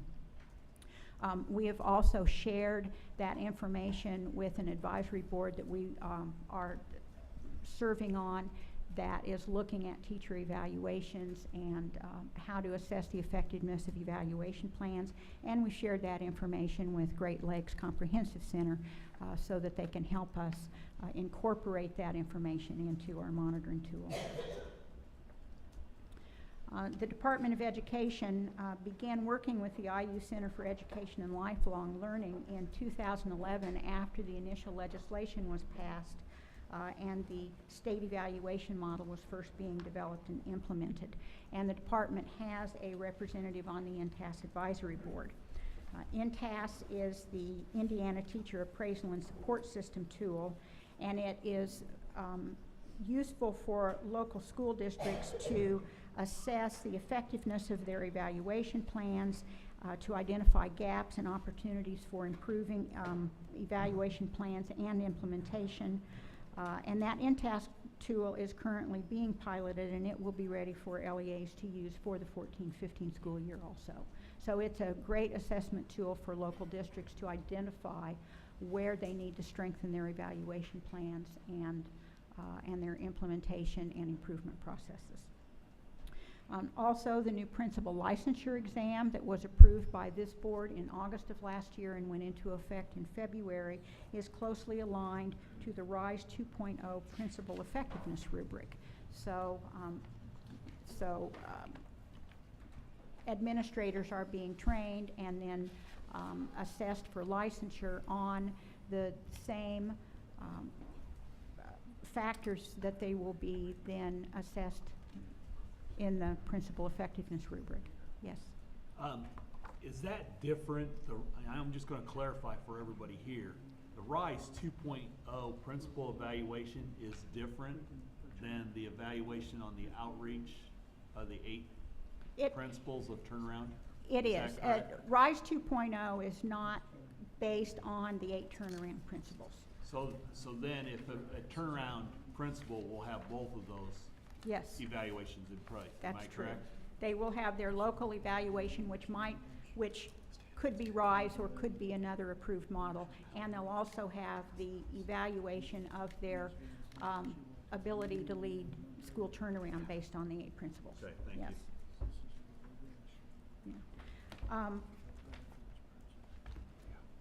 In the future, beginning this next school year, priority schools will be targeted to receive technical assistance to develop more highly effective teachers and principals, and we will be partnering with the outreach staff to do that. Educator effectiveness staff is meeting with the outreach staff also to talk with them about the focus and priority schools in their outreach areas that reported high levels of effective and highly effective teachers. And so they're going to be looking at that data and then talking to districts about that and including that in their monitoring of priority and focus schools for the fall. We also are going to be offering competitive grant opportunities for schools to show us how they're going to retain and develop more highly effective teachers. We have $2 million that will become available to us on July 1 this year, and we're developing a competitive grant process to promote and develop more highly effective educators out in districts. We're going to be working with special ed staff and the EL staff to provide additional guidance on creating good SLOs for EL learners and special education learners. And we also will be identifying resources for districts who just want help developing SLOs in non-state tested subjects. And we currently have some good resources operating in Indiana. For instance, we have a consortium of school districts in northern Indiana who've joined together to develop a lot of strong SLOs in non-tested subjects, and they have committed to work together for at least a 3-year period and share in that work. And they have some great resource materials that we can hook other districts up with who are interested in that. And those districts are Whitco, Bremen, Rochester, and Wawasee. And so they're doing some really great work with SLOs in non-state tested subjects. The department is going to continue to partner with outreach and work with the Principals Association Schools to Watch to help to match leaders in high-performing middle schools as mentors to leaders of schools that are struggling with instructional leadership and effective staff support. And we will be continuing to partner with the IU Center for Education and Lifelong Learning and the INTAS Advisory Board as they are developing online modules for evaluator training utilizing best practices. And that tool is projected to be available by the 15-16 school year for use in districts who want to have their evaluators go through a standardized evaluator training process.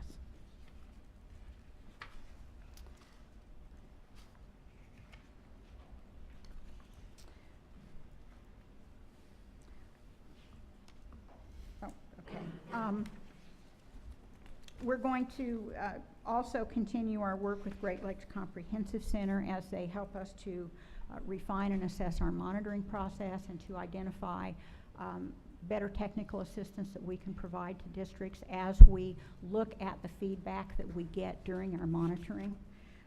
And we will also be sharing that information with outreach so that they can incorporate that into conversations they are having with those schools as well.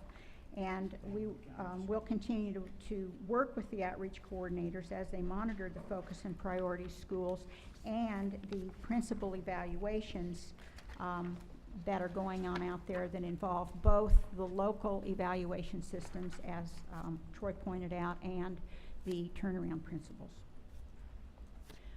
As additional next steps, as I indicated, we're going to be reflecting the current state evaluation model in our waiver and providing them with a copy of it, since that is not something that was a part of the original waiver. They do not have the current version. We're going to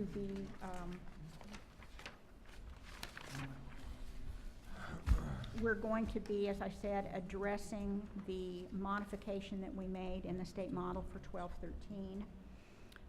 We're going to continue to collaborate with the professional organizations to identify and develop and deliver technical assistance to support principals and principal evaluation systems through a variety of means, electronic and personal. And we will also be supporting local personnel decisions to ensure that there's strong leadership in the priority schools. Sarah? I don't want to be a dead horse here, but again, it appears that what we are putting into the plan is to allow 2.5 for that school year. It says amend the waiver request to reflect modification of the weighting of student growth and achievement data in the summative evaluation component of state evaluation model for the 12-13 school year, rise 2.5 due to state testing disruptions, and so on. My Well- understanding was that we revoked any 2.5, so it's not that it would have to be explained, but that there should not be the existence in the first place. So on one hand, I'm being told it's just an explanation for what had occurred at the time. Right. But my understanding was that it was not the will of the board to allow 2.5, that guidance was revoked from the field, and there should not be an issue of 2.5 to amend into the waiver. I don't want to speak for everyone, but my understanding was that 2.5 was not acceptable. It's not. Well, but 2.5 was issued effective only for 12-13. But then we were told that it was revoked and that schools received further guidance that they were not to use 2.5. We told districts was that it was removed, only in yes. effect for 12-13. Correct. It's different And than the that board beginning took. 13-14 and onward, that they would be using the 2.0 model. That was not my understanding as a board Okay. member. Yeah, may I speak? My understanding was that not only was it removed, but that schools received corrected guidance stating you are not to amend Do you have the what minutes existed on that? as 2.0. That And now was what I'm being never told my is just understanding No, that as a was staff never, member. that was So they never an will have to understanding. That's a accept- pretty significant That was never, misunderstanding. that was never an understanding. So they will have to accept rise 2.5 for 12-13, that's part of our amendment? Because my fear is that they won't, since we had the expert in that said no statistics, or there was no change. My fear is that if they don't accept that, what's our plan? Oh, that's our first call. We'll be having a call with them. Well, we'll be having a call with them and we'll be discussing But they're this. aware, They have they're asked us- totally they are aware aware of that this. it We occurred. have discussed this with them Like totally before. aware. But the board never approved it. That was, It was guidance implemented you, through the the Department of superintendent. Education. But there were, No, can we that's- have, Michelle come up, I know that we had some legal conversations before about, Madam Superintendent, You didn't have, you? wait, Dan, a memo was issued right, by me right. saying that it was no longer in effect. 2013-14, 2.0 was in effect. And you all received that memo. That's where my misunderstanding is, because I was not under the impression that we were correcting it from here on, but that we were saying this was a miscommunication, this was an error, schools should not utilize 2.5. That's what I'm asking for clarification on. No. When did you, That was not the may I ask when you sent the memo out? Oh, my goodness. I honestly don't know the date, Dan. I don't have any of that with me. Okay. What was, And you know, and may I make one more comment? I don't want to lose a larger point here. in the school profession, we're there to advance learning and student growth. And I think Arnie Duncan and President Obama have been clear that they want to make sure that all children, irregardless where they are, and they're often in communities that need most our support the most and accountability the most, we have to be measuring student growth. And this board and our state legislature has made that clear. We want significant a part of our accountability. So President Obama and Secretary Duncan, who have been quite forthright on the issue, the state legislature, the governor, this board, want to know and want to be accountable for, as professional people, children's learning growth. And we want it measured. And if you do the 2-3 step here with us and the department, we're going to be in trouble. And the only reason I bring it up is let's get clear now what we're doing and let's give clear guidance. And if we have to bring another policy back to the board that, sure, if you have a better system for professional growth and assessment, use it. But do not eliminate significant measure of student growth. And if we have to do that from the board level, I assumed we were in concert here. And if the U.S. Department of Education says, no, you kind of have everything there, you really don't have to measure student growth, then they'll have concerns, and so will this board, and so will the legislature, so will the governor, and evidently President Obama and Arnie Duncan as well. Good summary. Are you concluded? I'm done. Okay. We have one more item. This one's going to be quick because you're most familiar with the standards. Is it? Implementation. I'm sorry, I'm having Sarah? trouble leaving this issue. Is it possible to have Claire come up and just give some background guidance from what, I know there were conversations that took place in establishing this. I would feel much more comfortable knowing fully where we left that understanding at the No time. problem. Where's the specificity? Michelle, do you have Right. some of I that wanna make with sure you? we're on the same board. What are we going to tell the U.S. Department of Education? Claire? Yeah, I just want to ask one question. I mean, this was the major issue that was raised by the United States Department of Education as it relates to teacher evaluations. And basically our explanation is you have to accept it. I'm not sure I follow. Basically they have to accept what was done in 2012 and 2013. Correct? Am I missing something? We're going to have some conversation with them. That's going to be our first phone call. What's our point But of view on it? that's something that they wanted us to submit. So they're well aware of it, and they want us So to submit it as well. So So basically what we're saying is that because of the disruption relating to ISTEP testing, that the percentage relating to growth was reduced for that school year. And that's just, then we went that's back just to the way it 2.0. is. And that's just the way it is. That's And what happened. the United States Department of Education just has to accept that, even though they flagged this as the big issue on teacher evaluations. I'm just not sure how And we we'll get address further that. clarification when we talk with them about this topic on our first call. What's our position? What do you mean, what's our I position? think it's just the ISTEP testing, yeah.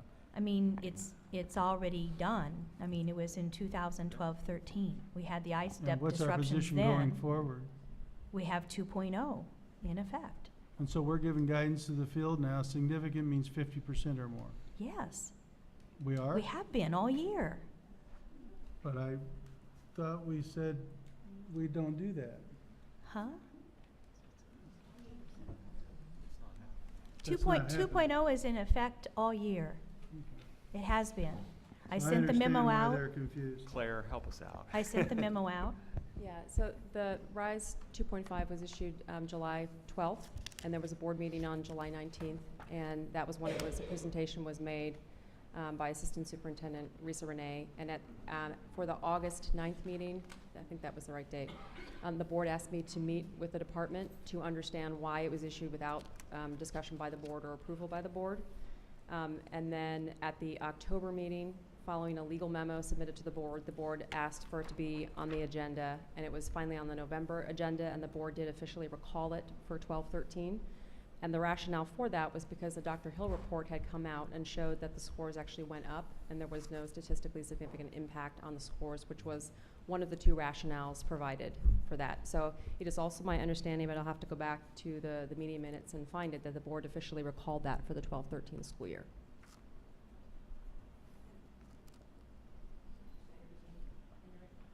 So was there a memorandum that went out to the field then that said we recalled it? My recall was that there was corrected guidance that was sent out. Corrected guidance, correct. Right. And the corrective guidance Was not to use 2.5 going forward. at all, was my understanding. That was what the board asked for. That was what we were told at the time, was the resolution of this issue. I think the bigger issue is gonna be is if the department in its monitoring doesn't have a way to show that plans are compliant to that expectation. I'm not disagreeing with what we're saying, but that, I would just say to the department, that's something that the department's gonna have to wrestle with in its 60-day response, because if you don't have an ongoing way to monitor and know for a fact they did it, because I can tell you right now, we can sit here and hear that people were saying that they were held to 50%. That did not happen. If you talk to people in the field, many of them ran with Rise 2.5. It's a reality. We might as well just say it. It happened. So if we want to fix it, we better get a monitoring plan in place. And a monitoring of if they don't have to follow RISE and they choose a different number, What are they doing? what is significant, and does the DOE deem it significant if they make it? Well, maybe this board should make that really clear. And that would be a case with the department, U.S. Department of Ed. We have an amendment, and this will be clear now. We won't have this confusion again, because if I was reading this, well, just what I heard today, I heard different stories. And that's not gonna give, if the U.S. Department of Education thinks that student learning is very important, you ought to monitor it when you're accountable, in your accountability system, then we ought to tell them we're gonna do it. And this is what we mean by significant. And we give options to the field, but they don't get to take student learning outcomes and growth out of there. That's the way to make this clear. That's crystal clear. The other I've heard, the outreach coordinator, no, we don't really recommend what's significant, and that isn't clear. And people, our educators, they can deal with clarity. They know how to perform, they know how to be creative, and they're dedicated, but this all over the board does not work. And it probably won't work with the U.S. Department of Government, Education. Any other questions? Dave? No, thank My you. comment was going to be, there seems to be confusion on things that we have agreed to in the past, and reminds me that I believe we need to make motions and have it officially voted and be very specific on these issues. And hopefully there's trust built up that if we do pass a motion, that it will be implemented with fidelity. I'm not saying it didn't happen this time, but it seems like there's mass confusion whether it applied to the academic year 12-13 or not. And it's our understanding that it was supposed to be applicable to that year, and it isn't.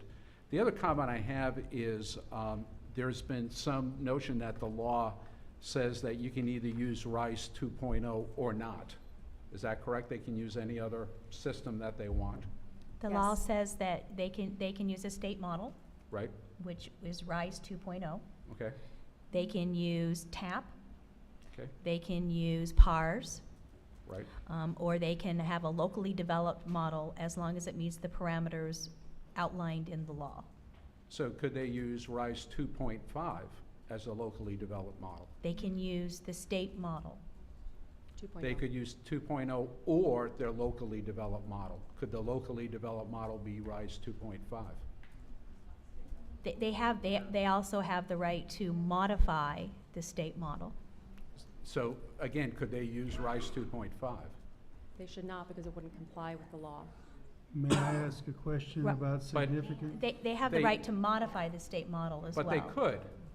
And the other thing that concerns me is the 50%, that I guess in the law it says it must be significant.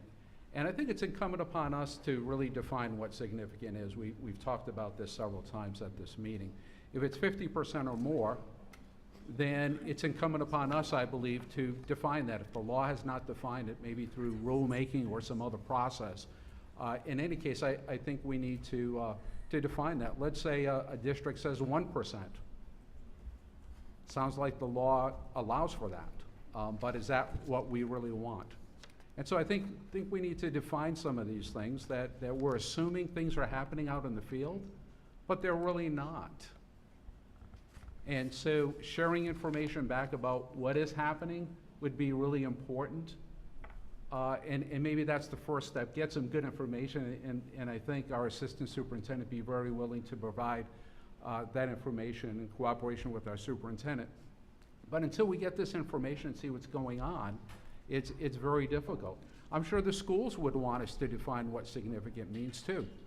Why not just define it at a future meeting? So I would ask that that be an action item at a future meeting, if this is the official way to do that. I know we have to do it in advance, at least 7 days or so. And we can't do it tomorrow, but certainly at the meeting following our next meeting, I'd like to get some data before the next meeting about the teacher evaluation process. What are schools using? What percentage of schools are using RISE 2.0? What are some of the other locally defined ones? So that'd be one issue. Second issue is let's define what is significant. And then we can have a discussion, hopefully vote on something and move forward with this. May I ask? And we'll have conversation with our legal staff, and I'm sure we'll have conversation with CC regarding a process by which that might happen, because the statute gives it to the local to define that.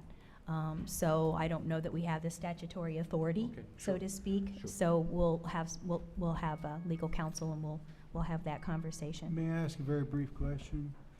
It doesn't just give it to local, but it says there has to be significant consideration given student performance. Is there a definition generally accepted in the legal profession about significant, Michelle?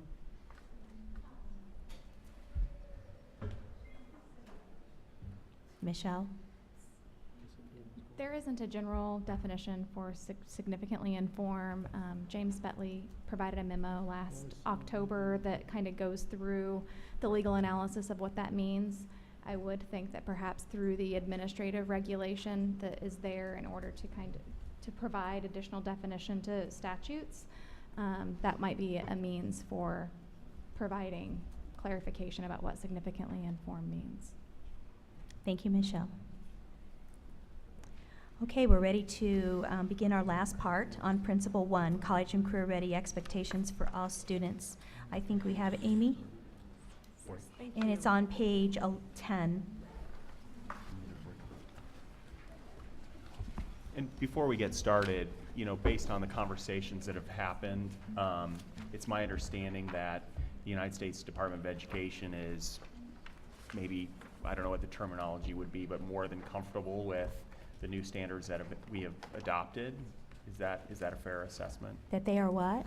That they're comfortable with our new standards as it relates to the waiver? We were always given the option to have College and Career Ready standards in two ways, either adopt the Common Core or to go through our process of involving higher education to deem them college and career ready.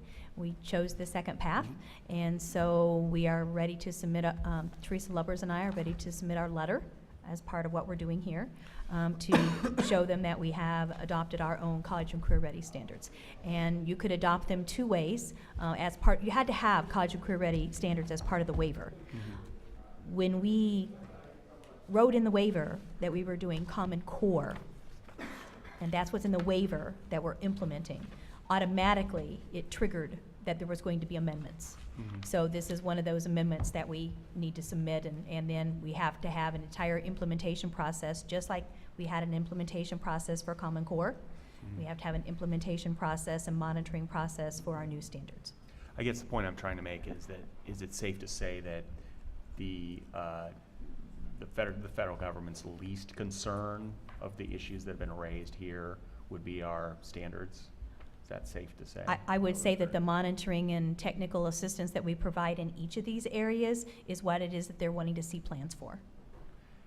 So there's has there no- been any feedback from the U.S. Department of Education on our standards to date? No. There has not. Informal or formal? There has not. Okay. So There's a peer review process that they will eventually get to at some point. But they're not requiring that for this submission in any way. But we haven't gotten any feedback from the United States Department of Education as to the standards that we passed at our April meeting. We have not. Okay. So I'm here today to talk to you a little bit about the standards and assessments, and also about what we're doing for our special populations, and specifically our EL and students with disabilities. During the iterative process of getting the waiver originally in 2012, it was very clear that a major focus of the federal government was going to be on how we are providing transition support to those student populations. So I'm joined today by Kristen Sievers-Coffer of our special ed office, and Charlie Geyer, who is in charge of many things, but among them our EL student population. So back in 2012, we made several commitments to the government that we would continue to transition. Remember, the Common Core had already been adopted at that point. That we would continue to transition to the Common Core state standards for all K-12 students. That we would provide supports and assistance for educators of students with disabilities and English language learners as we transition to the new standards. Also, we indicated that we would develop and administer a new annual statewide aligned high-quality assessment by 2014-15. At that time, Indiana was participating in PARC, and that was our mechanism. We know a lot has changed since that point, and namely HEA 1427 kind of changed the game when it came to standards and assessments for us. It doesn't change our game in terms of making sure we have the supports for our special population students. We completed many of our commitments, and many of those things were dedicated to online and live professional development for educators and administrators, and supporting them as they transition to the new content standards, as well as the way they delivered those standards. We also completed live and online technical assistance. We did curriculum mapping, and we provided many resources through our website, including our toolboxes, which tended to be one of our more popular resources that we developed for educators. So we will continue in that same vein, and I'll talk a little bit later in the presentation about what we're going forward doing, and we'll even get into even deeper discussion about that tomorrow during the presentation. So for a little bit of an understanding of what we've done for our special populations, we're going to turn it over to Charlie, who's going to talk to you about English learners and what we've been doing since 2012. So English learners are held to the same high standards that all students, but they also have English language development standards that states have to have that focus on language development and proficiency. And so Indiana originally adopted the ELP standards in 2003, but it was time to adopt new standards that were college and career ready. And so the waiver speaks to not only holding high academic college and career ready standards for all students, but also ELP standards for English learners. So when it comes to that, the waiver was very specific on things that should happen, and those are listed for you there. It also speaks to about how we will provide technical assistance to educators of all students, including the teachers, of students with disabilities and English learners for the transition to college career standards, and also the new ELP standards. And the specific things that we must do in the waiver are outlined there for you. And then we must also develop and administer annual statewide aligned high quality assessments that measure the academic standards and also English language proficiency. So the process to meet the requirements of the waiver, and it's important to note that we were meeting expectations in the waiver report for this area, is that we went through a pretty robust system. In 2012, there was a white paper submitted from the professional organization in TESOL recommending moving forward with the world-class instructional design and assessment standards for Indiana. An internal key stakeholder group was created with representatives from the Office of English Learning and Migrant Education, College and Career Readiness, and content specialists. And the purpose of this work internally was to review the work from an external work group. And so we had external work groups that came and looked at the 2003 standards and the new recommended standards to see a comparison. They did that work over 3 days, and we had great geographic representation from north, south, central, from K-12 to university, from people from rural, urban, and suburban districts. They met and make a recommendation. The internal key stakeholder group then looked at that recommendation. Then the standards went up for a public comment. They were on public comment for well over 40 days. They received a 4.43 of a possible 5 approval rating, which is a great approval rating for new standards. The internal key stakeholder group then reviewed all that information and made the recommendation that Indiana adopt the WIDA standards for English language learners, which meets the requirements of the waiver. In order to then start professional development and technical assistance, we provided well over 26 events starting in October until really last week. And then we're planning this summer to do an additional almost 30 events talking about the ESA flexibility waiver, talking about how we communicate this to not only teachers but also parents of diverse stakeholders. And I've listed there a variety of the events that we've done, as well as working with teachers on the transition to college and career standards and ensuring equity for English learners in the academic classroom. It is interesting to note that the WIDA standards, what is great about them, they're not standalone, they must work hand in hand with the Indiana academic standards, which is a good thing. The last piece is developed in the annual statewide aligned high quality assessments. Currently we're using Lost Links, but we need an assessment that will align to the newly adopted standards. And so we started that process in February. We are still working through that process. It's its very final steps. And that should be finalized here in the next couple weeks. So in terms of English learners, we are meeting the expectations for the waiver. We followed a robust process that involved stakeholders from all over, including parents, to ensure that the waiver requirements are being met.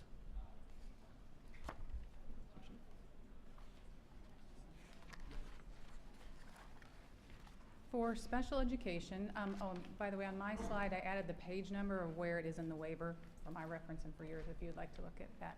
So the Office of Special Education, we have technical assistance centers. We call them EARNs, or Indiana Resource Network. And so those are focused on multiple areas of education benefiting students with disabilities.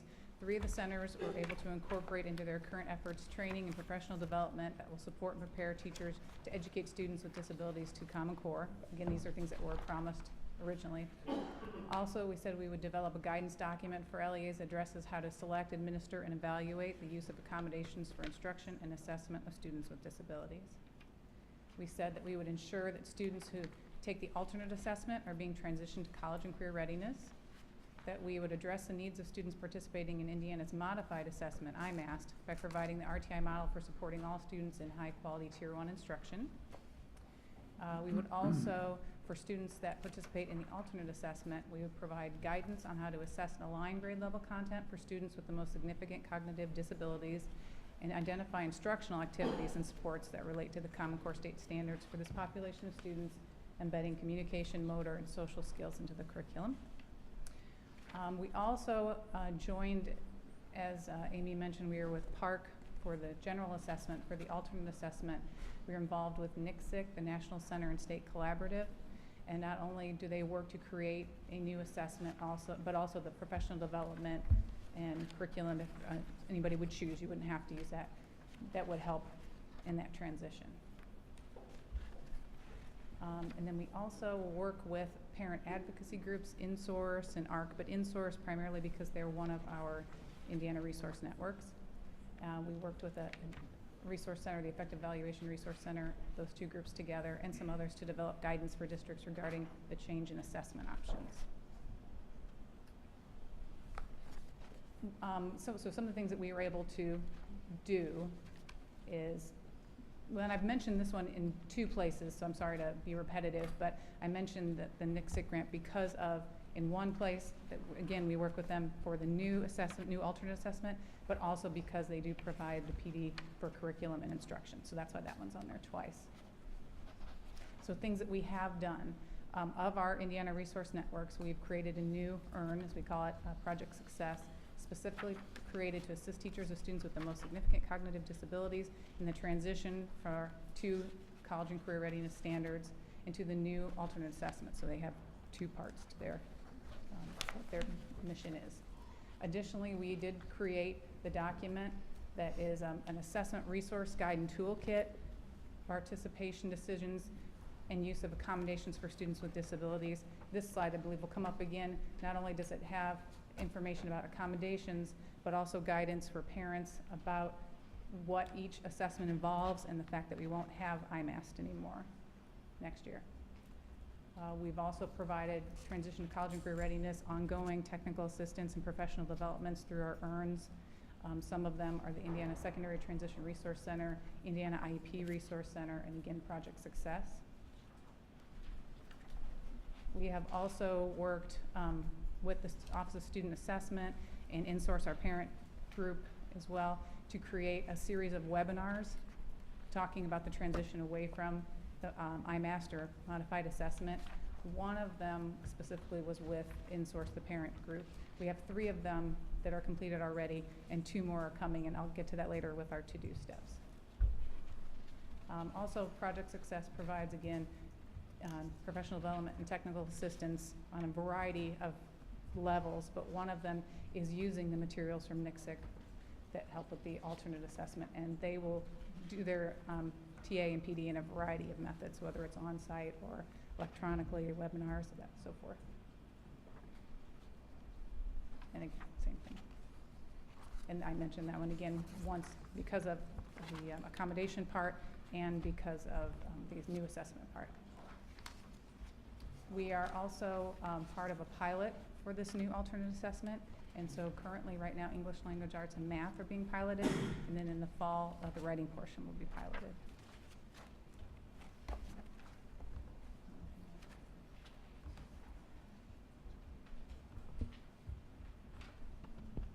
So in terms of communicating about the waiver to our parents and diverse stakeholders, in terms of English learners, we've included information on migrant parent advisory councils, which happen throughout the state. We presented at conferences, speaking to professionals about specifics that they should be communicating to their stakeholders and families.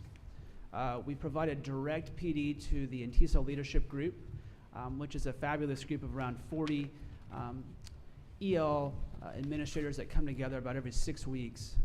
And we've taken a particular focus on the ESEA Flex Waiver and in communication with parents. We've included a flexibility corner with our newsletters that provides tips and topics to share with parents and stakeholders.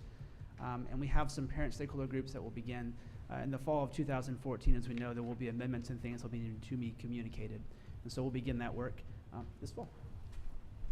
We've also done, there's an NTSL conference every year, and so there's opportunities to include information there.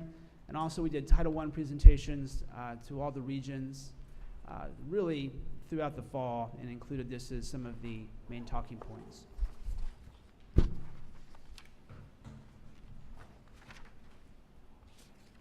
Along those same lines with parents and stakeholder groups, we've shared information with the Indiana Council of Administrators of Special Education, or ICASE, on the transition to the new Indiana academic standards and aligning new assessments. Primarily, they've had more questions about assessments, but we've spoken a little bit about both. Transition away from IMAST as well as the new alternate assessment. We share information regularly with our SAC, which is the State Advisory Council, and as far as parent groups, ARC of Indiana and InSource are both involved in that. We also house an InSource parent advocate in our Office of Special Education. She helps in a variety of different ways, and so she's aware of all the new things that are going on. We discuss it. We talk about it with different members of our staff with her. So the transition to the new standards would be one of the things. And then again, as I mentioned before, we've created that IMAS transition webinar with her help as well.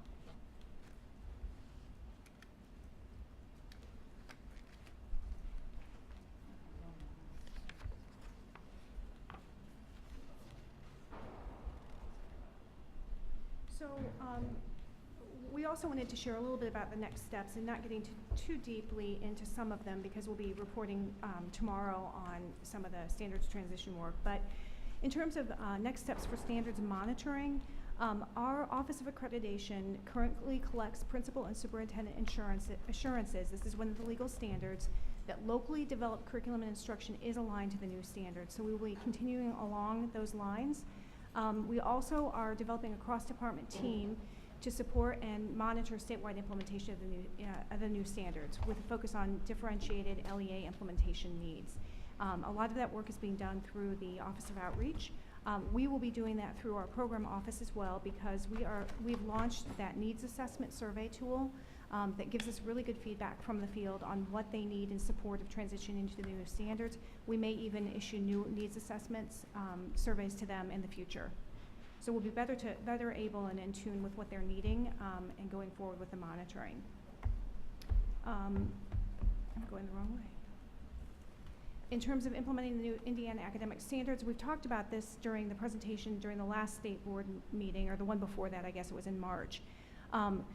Once we have the new standards in place, you all adopted them, we posted them up on our website. We're looking for ways to improve our communication around those, including putting them in different formats. That's been a big request from the field. But now that we have the standards out, our next step is to release a correlation or crosswalk side-by-side document, which will indicate where the standards are new or different from the previously used Common Core standards. And this will allow for corporations and schools to align their curriculum and instruction to the new standards, having a really good idea of how they are similar or dissimilar from the previous set. We'll also issue assessment guidance to help corporations and schools focus their locally developed curriculum and instruction for future assessment purposes. And this will really allow them to kind of hone in on what's really important in focusing on their curriculum and instruction. We expect we'll also be issuing very soon a teacher resource guide. I know this was a big topic of discussion during the last board meeting. We're looking at, actually we're developing a glossary of terms for both subject areas. We're also looking at a comprehensive text complexity rubric that would have quantitative, qualitative, and task analysis criteria for corporations and schools to use in the development of locally developed reading lists.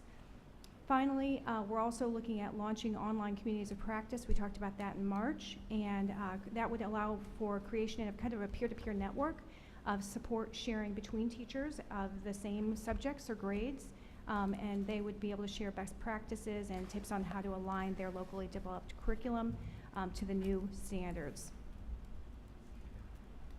Oops, I did it, Danielle. Oh, she was, I think that she was.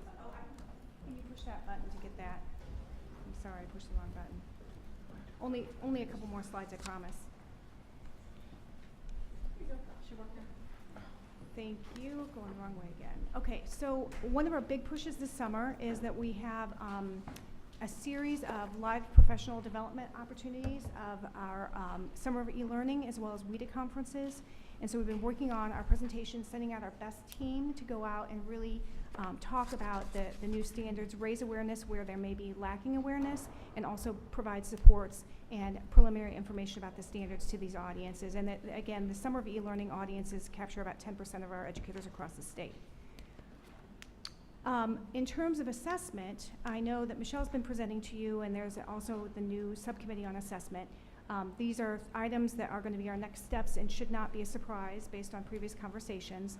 But by mid-June, we're looking at submitting a blueprint to the U.S. Department of Education for the College and Career Readiness Transition Assessment that would be offered in conjunction with ISTEP in the spring of 14-15. Again, the point of this is to allow exposure to technology-enhanced items as well as the new rigor of the academic standards. During the summer months coming up, we'll also be working with you all on the assessment subcommittee to develop the procurement paperwork that will help us identify and select our next vendor for the creation of our new aligned assessment. That will be the statewide, the new ISTEP. And then our first step in that process is the request for information, or RFI, which is out on the street now. We already, I think, have had at least one or two folks express interest or talk about this, so we think there's going to be a lot of interest about this new assessment. And we hope then, once that closes on June 6th, that will really inform what we put together in terms of the actual procurement document, the request for proposals, or RFP. And so we're hoping to be working very closely with you all as we move forward on those next steps. Oops, I'm going the wrong way. Right. Thank you. Okay. We have a few more slides very quickly on next steps for English learners and for students with disabilities. So the next steps are to continue the great work we've done, as well as create translated documents for parents from all the new things that have been created in terms of standards. We'll start doing a lot of different types of monitoring. One thing we will include is an insurance in the new NESP grant, which is our state dollars for English learners, and our Title III, which is our federal grant. that schools are implementing the new adopted WIDA standards and Indiana academic standards and ensuring equity.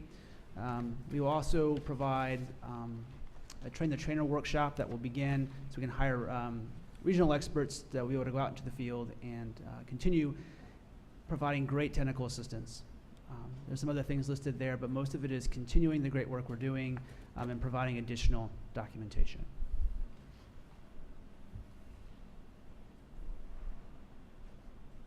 Okay, next steps for students with disabilities. All of those points are about our EARNS, our resource center, so we're going to continue work as we have in the past with each of those in slightly different ways. And then we'll also, again, work with the NICSIC materials for the alternate assessment, continue and finish the last two IMAS transition webinars. One's about standards-based IEP goals, the other one universal design for learning. And again, as I mentioned before, we will finish piloting the alternate assessment for the writing portion. So with that, that completes our presentation. I just want to emphasize that the department is working better than ever before in making sure that we are capturing and providing supports for students with disabilities and EL students. That's, again, a very heavy focus for the department, the U.S. Department of Education. We know that, and we're working to kind of get ahead of that so that we're not caught in a situation where they don't think we're meeting their expectations. Brad? Two quick questions. With regard to the assessment, is there anything with regard to the fact now that we have 60 days that we need to push up the timetable in terms of where we're heading with what you know of the work we've done in the assessment subcommittee? I mean, I think part of the procurement process is really beyond our control. We have certain deadlines that are well beyond what the department controls. So I'd say we will certainly work as quickly as possible and make sure we are not having gaps between those kind of mile markers that we have to pass. I did ask that question, Brad, specifically, and they said that we needed to submit our blueprint for the college and career transition assessment for next year. Yeah, and I guess I didn't take their report on this particular piece on the standards and the assessment so much as a non-compliance, in as much as the second part of the letter was, we know you've gone a different route. Would you please amend your original waiver to reflect the fact you've gone a different route? I think that was kind of confusing the way that was reported initially to the public, not by necessarily the department, but just in general in terms of the news media, because those things got entangled, and it really, that letter's really bifurcated to say, here's these non-compliant things we're concerned about, but we also know you've moved away from Common Core and Park, so with regard to that, amend your waiver and do it both in the next 60 days. Is that kind of how the department saw that as well? I absolutely think that's true, and I think that we feel pretty confident that the standards are acceptable to U.S. Department of Education, and I think they understand that we're going to have this process that we're going to have to go through to get the new assessment vendor. So I think that they, as long as we're constantly showing them where we are, I think we're in pretty good shape, and much better shape than we were a year ago when the new law came into place. Lastly, I think it's incumbent that going forward we become proactive in these communications. I guess one of the questions I have is there been any thought by the department on how to relay to them we're in the middle of revamping our A to F system, and that system, when it's done, will look different than the system that was included in the original waiver, so that we don't find ourselves back here, assuming we get the best possible outcome, what's being done to communicate that, even if it's not something they've asked for. Yeah, Brad, we're going to be taking a look at that, but the actual pieces in the waiver speak to things that will be continuing. So having AMOs, so the parameters in the law regarding accountability are really going to be the same parameters that we're working within. You're right, it's going to look different. Eventually, there'll be a peer monitoring of that, but it is a topic that I also want to bring up. There's just 2 slides to wrap up, kind of just to answer any questions on what's next and what the feds are expecting for actual documentation to be turned in. So I thought I'd just share that real quickly with you and then conclude our presentation. So what we will submit essentially 3 documents, and it depends on how you count them, 3 or 4. I feel like number 2 is 2 documents. But number 1 is there's actually a chart of amendments where they ask us to say, where's your amendment? What is the page in the original waiver? What is the page in your new clean copy? And so it's kind of like a table of contents. That's a form. The second thing we need to submit to them is our amendments and our high quality plan, and that's what they consider to be a clean copy. So in a lot of ways, it'll look like the original application looked, but it'll just be in the areas for which we were not meeting expectations. And a third expectation that they want to receive from us is a red line copy of the original waiver, linking to where there are changes reflected in the amendments and the plans submitted. So there's 3 different, essentially, sets of information that they expect, and they expect it, like we shared, by June 30th. but then they also recognize that a lot of the work is ongoing work. So the expectation is not for any of the work to be completely wrapped up and tucked away by June 30th, but rather, what is your plan for assessment? What is your plan for standards implementation and so forth? And then we'll begin monitoring C. Yeah, monitoring C.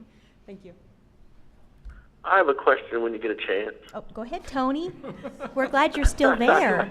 Oh my Forgot I was gosh. here, huh? Okay, I'm just still not clear on the academic standards portion. I recall when we did the initial application, there were two options. One was you could check off that you had already passed the Common Core state standards. The other, option B, was to show that you had a network of, I guess, higher ed and education officials review your standards and confirm that they were college and career ready. But now that they've cited us for this, because in thinking about it, and correct me if I'm wrong, but I can't think of a single state that's been given a waiver that wasn't on option A, that got the waiver through Common Core standards. Minnesota. Oh, Minnesota? Okay. Minnesota and Virginia are the two states that the federal government gave us as an example to show states that did not use Common Core. So I guess what I'm asking here is there a review process? Are we compliant just if we get the sign off on the affidavit or letter saying that the standards are college and career ready? Or is there a actual federal review process of the standards that we just passed? And if in fact there is some type of federal review process, is it possible they could come back and say, okay, these aren't sufficiently college and career ready and enough to get the waiver? They have told us that the submission of the letters, just like those other two states that were mentioned, is sufficient. Okay. Once the letter goes in, there's no other review process? Not to my knowledge. Okay. Thank Not you. to my knowledge. Thank you. You're welcome. Any more business to come before the board? Make a quick comment or two. Go ahead, Brad. Just wanted to make a couple quick comments. I just want to say, first of all, I'm appreciative of today's meeting that allows the board as an oversight body to have conversation with the department, particularly department staff who are charged with making certain our education system complies with applicable statutes and rules, including those assurances associated with our waiver. The conditional status placed on the waiver is a serious matter because of the number and the nature of non-compliant areas. As I mentioned earlier, U.S. DOE monitors their career individuals who do not show favoritism and who are impartial in the review of states. Their task is simple. They're charged with evaluating evidence provided by states to show compliance with assurances previously made. While federal monitors will certainly weigh information presented to them on steps currently being taken by the department, there are at least two areas that I've heard today that I'm reasonably certain they will not overlook.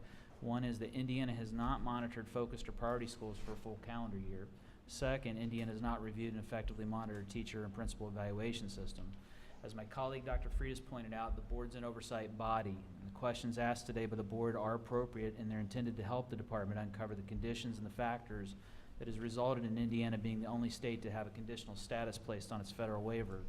The burden for producing evidence that Indiana has met the obligation associated with its waiver rests entirely with the department, but in help with the board in terms of a guidance and an oversight body. The loss of our waiver represents an enormous loss in flexibility, and that's perhaps what concerns me most. If we lose our waiver, our schools will return to operating under two accountability systems, one federal and one state. And the potential loss of flexibility must be appreciated. The loss of our federal waiver would mean that Title I funding currently used today to hire reading and math intervention teachers or to provide a range of services to help our most struggling learners would be no more. That funding would be set aside as required by the federal government to support other prescriptive interventions. So I appreciate the reports today of department staff and the work yet to be done, and I appreciate that my colleagues, our state superintendent and department, share a desire to do everything possible to remove the conditional status on our waiver and restore our state to being fully compliant with the assurances that were made in our original fully approved waiver. We plan to do just that, Brad. And Carrie? And earlier, Dr. Freitas mentioned, each of our roles and how he viewed them in this, and there was a small bit of discussion, or he mentioned our board staff attending the phone calls, and I just wanted to mention, I don't know that I view their sitting in on the phone calls as implementing or administrating the operations of it, simply to have them there so that they can then report to us what they've heard. And so we didn't ever make any decision on that, and I would like to have, at least recommend that we have our board, if it's all right, someone attend from our staff also, along with, on the timeline, you have who will be in on each of the phone calls. Oh, the board is there. In fact, it lists all the people at the top. So it says State Board of Education staff member. Okay, I Yes. just wanted to make sure of Yes. that. Yes, they're listed right there.